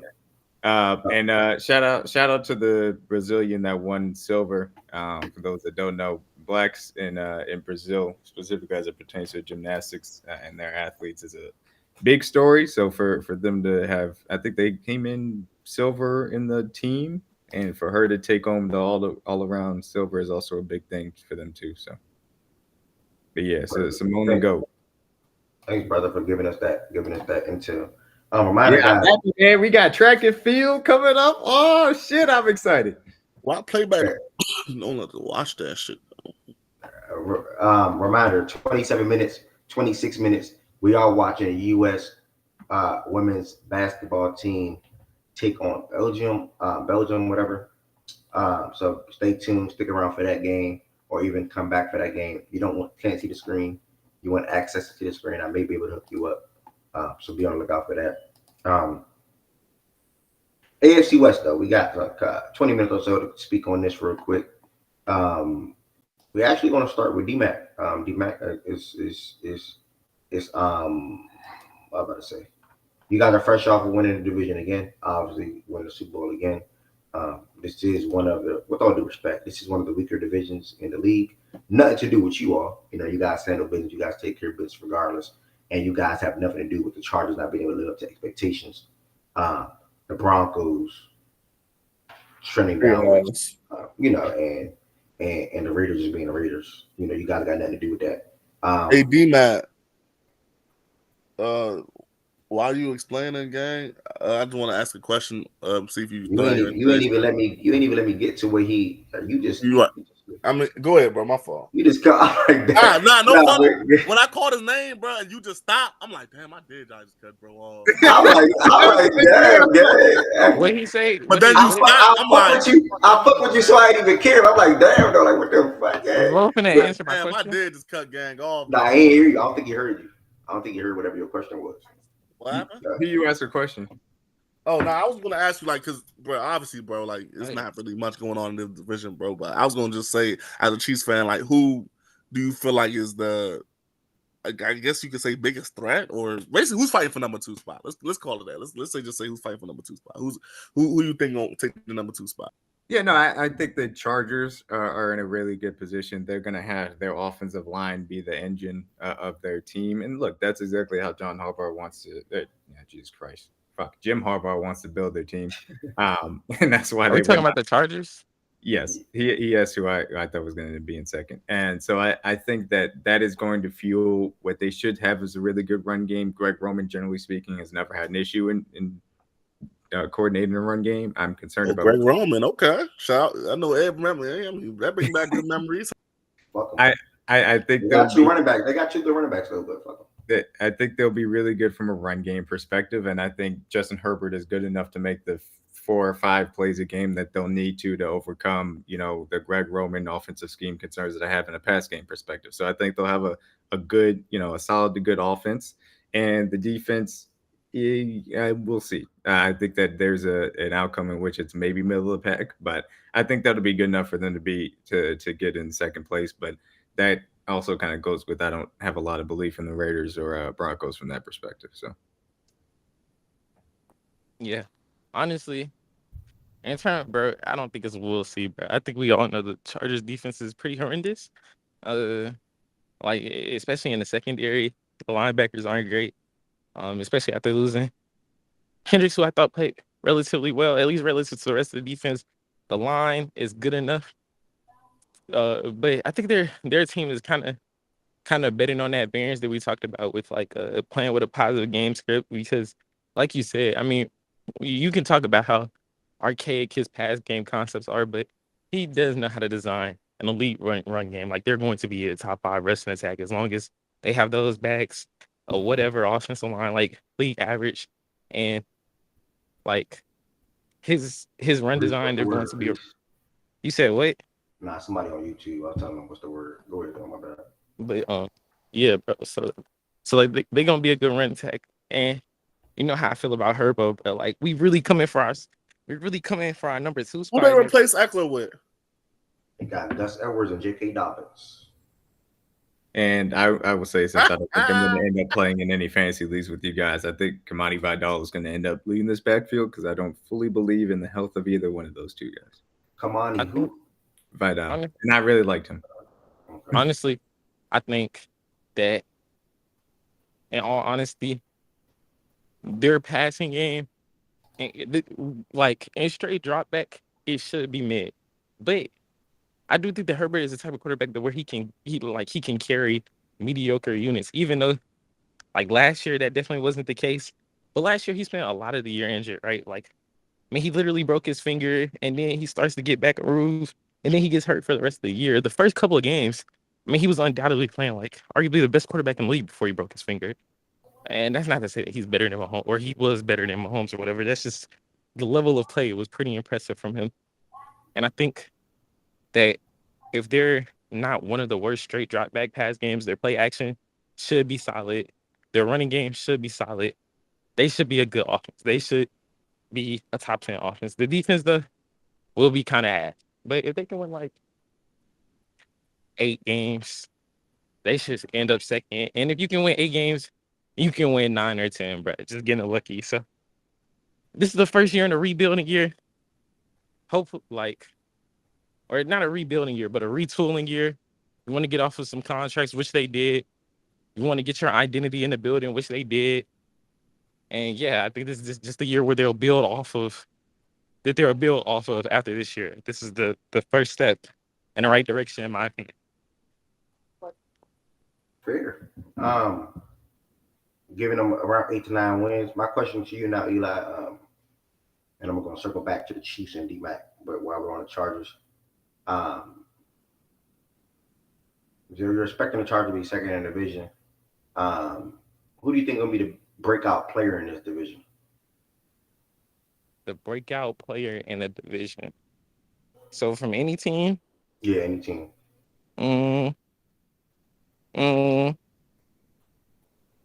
Dang, bro. That's weird. It's kind of tough, isn't it? I'm trying to think. Yeah, I really don't know, bro. I mean, if it's Chargers specific, I really like Gilman. I think he's a really good safety. I don't know if he's recognized as that around the league, though, because I don't really hear conversations around him. But if they end up not a bad defense, he's going to be a pretty big part of it. He might get a lot of credit for it, but that's hypothetical. Yeah, I mean, I think from a production standpoint, like with just stat sheet, like I think people will be like, "Oh wow, Junior Colson had over 100 tackles." Which I mean, we'll see how he actually plays as a linebacker, but the stat sheet would probably end up saying that he'll end up looking pretty good by the end of the season. I don't know. It's so weird. Does the Raiders have someone?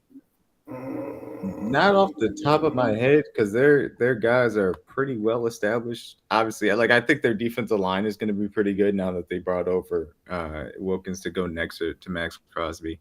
Mm-hmm. I will say Robert Spillane gave them some good snaps last year. He deserves a little bit of shout out. Trayvon Honestly, Moore. the Raiders might be better than the Chargers. Now that I think of it, but it depends on quarterback play. Who's Jimmy the quarterback this year again? No, Aiden O'Connell. It'll be Aiden O'Connell because he's going to beat out Gardner Minshew. It depends on quarterback play, but they probably have a better roster outside of the It really should be Gardner Minshew if you ask me. Gardner Minshew should start for the Raiders. I think he'll give them a chance for make Raiders win the game instead of Aiden O'Connell. You'll put your shit on voice isolation. I think Gardner Minshew is very bad. That's just me personally. And I agree with your point, Eli, about the roster outside of the quarterback being better. But I think that the infrastructure of the coaching staff and the way that they want to play with Justin Herbert will lead the Chargers to be better. But I mean, look, it's difficult to find. Because I mean, the pass rush is undoubtedly going to be super talented. Like Christian Wilkins, you got obviously like Malcolm. Obviously, Crosby's one of the best pass rushers in the league. Like on lay downs, that's a lot to deal with. Christian, little swim moves to get inside leverage. Crosby, he has like such an advanced package. I think Kronz is pretty underrated. He had a pretty high pressure rate last year. So I don't know. They could be like really good on as a pass rushing unit. The secondary isn't great, but the Chargers secondary is atrocious.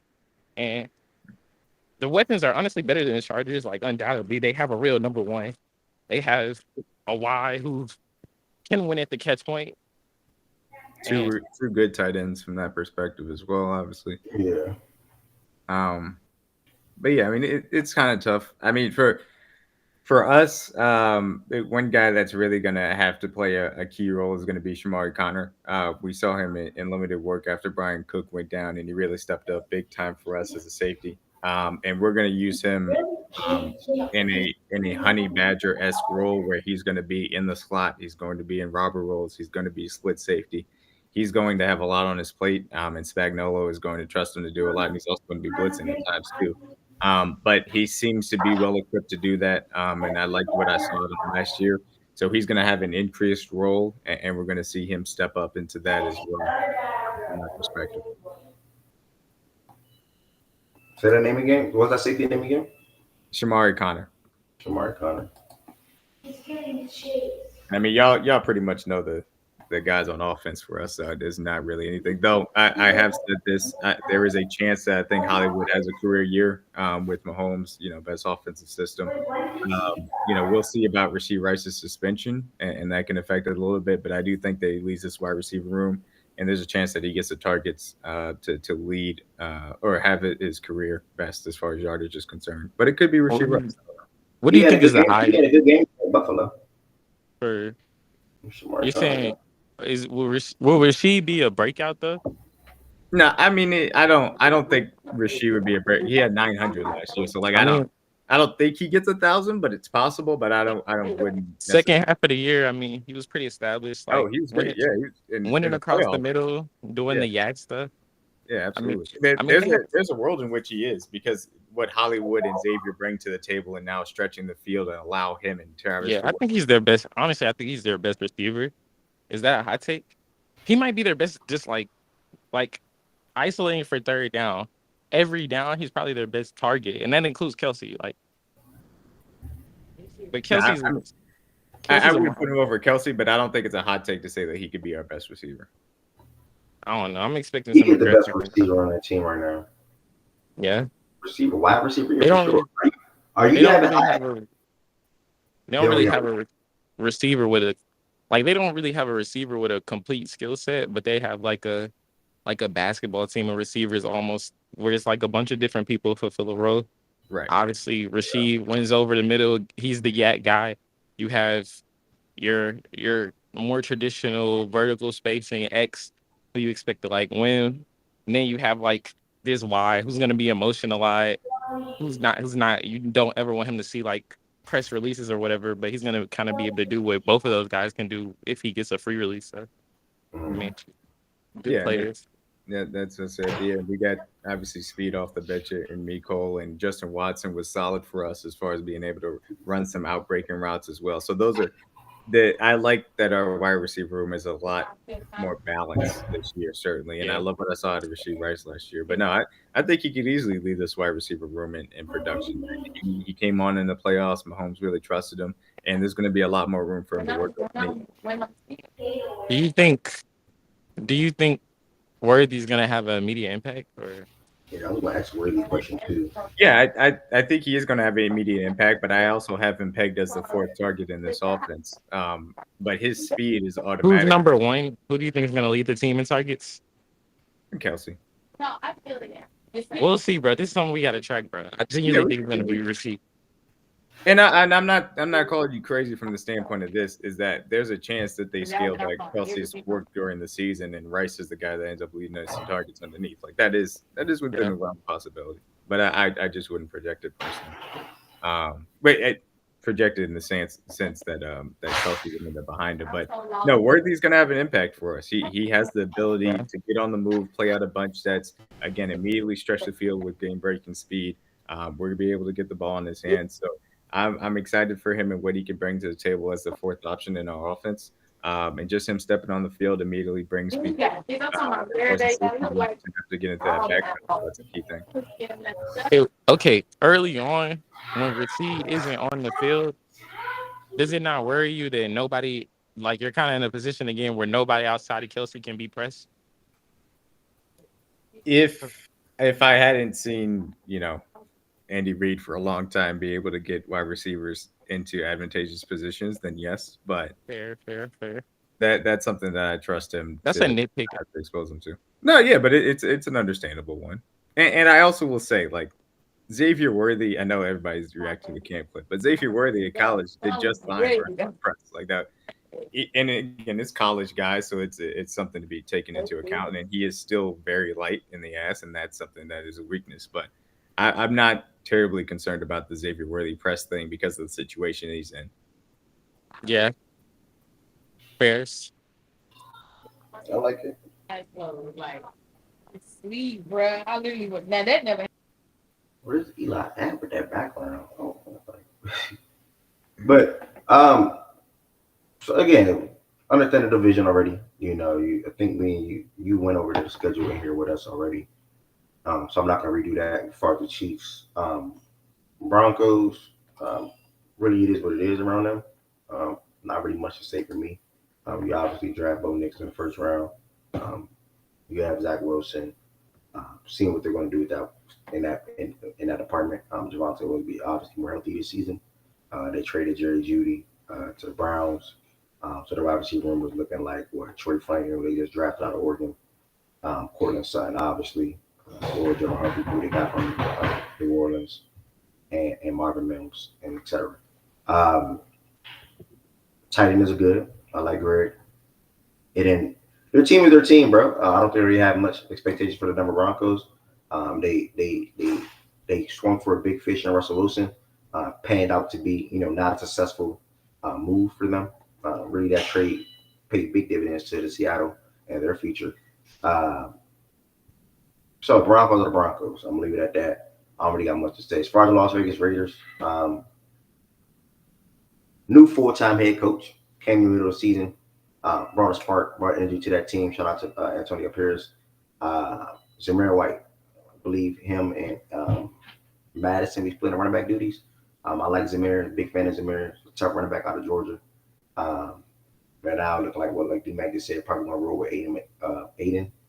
O'Connell, you drafted Brock Bowers in the first round to pair him up with Michael. So two good tight ends. You got Jacoby and Devontae on the outside. So we'll see what they do.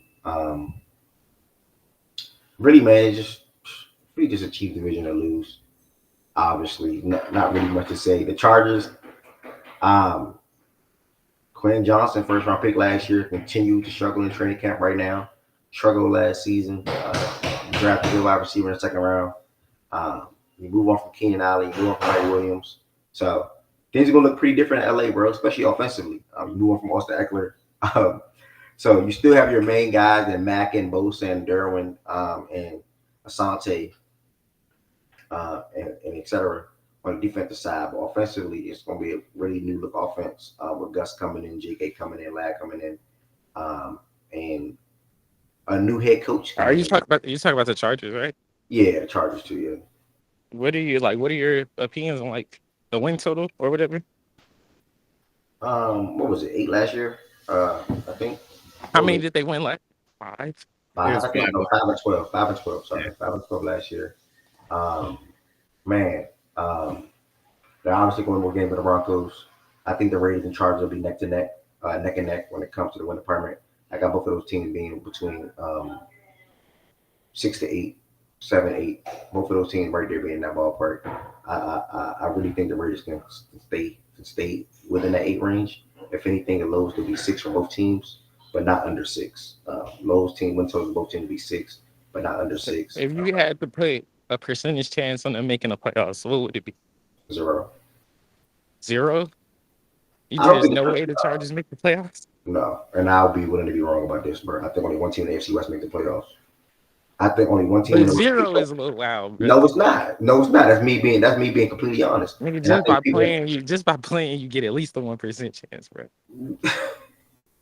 Well, if you'll be to change that 0 to 1, that's cool. But I'm being real. I don't think 25% cool.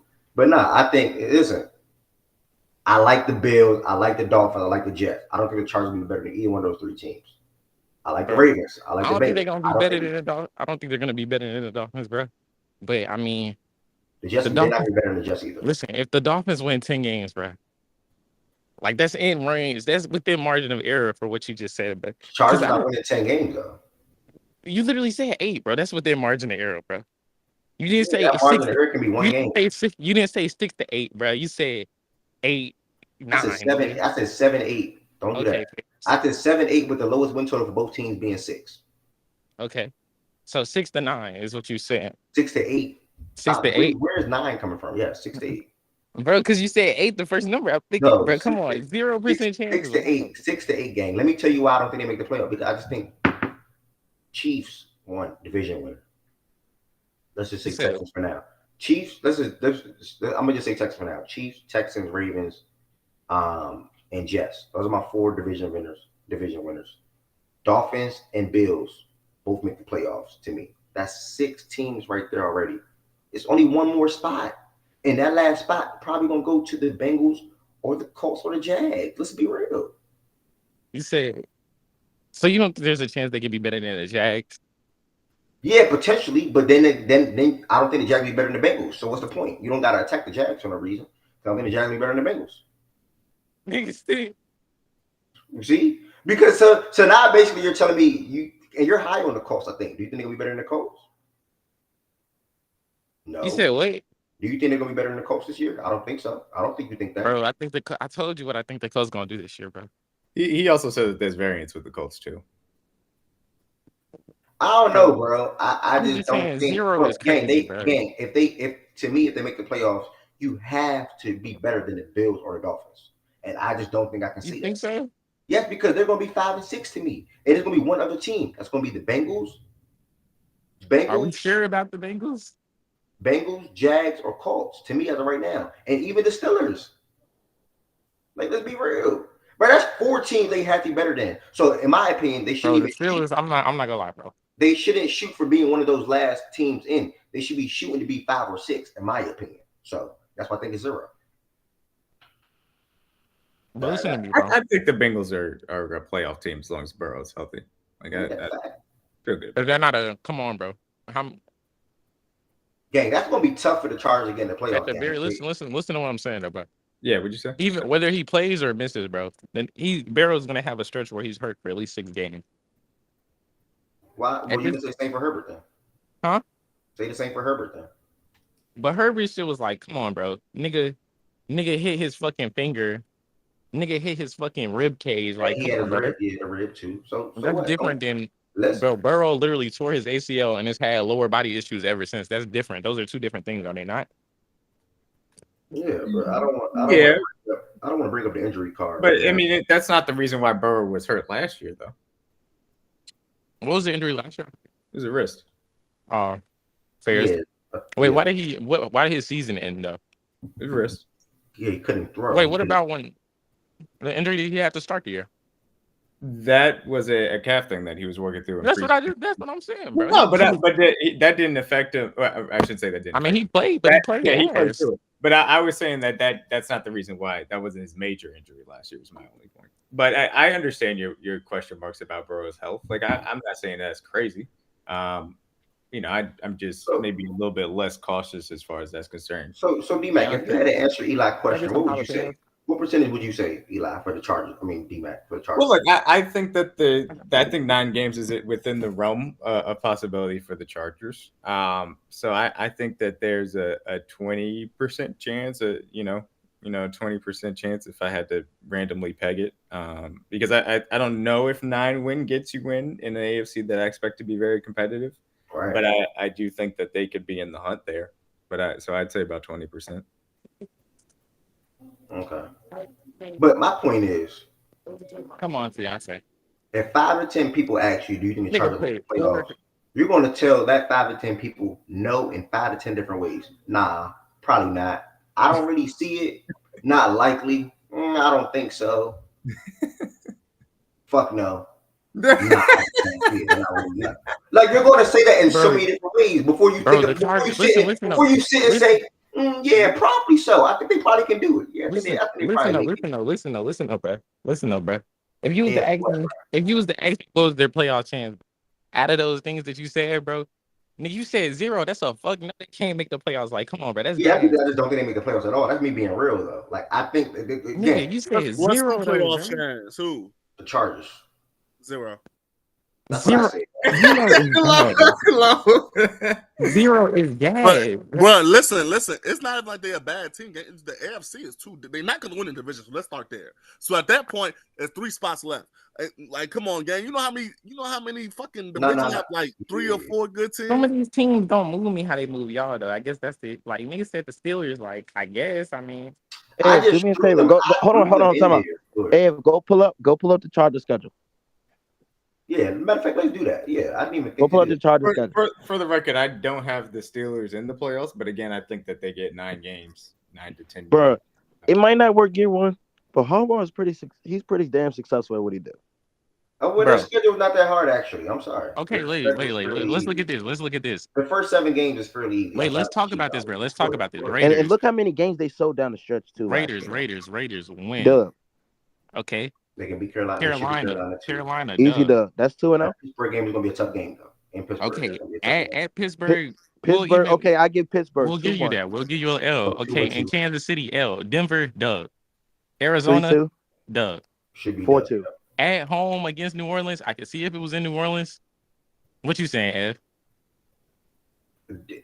They can win that game. 5-2. The Chargers can win that game. So the 5-2. Okay. They're not winning at Denver. Bro. At Cleveland, you said they're not winning where? At Denver. They're not going to win. You're silly, bro. No, Y'all you are ass.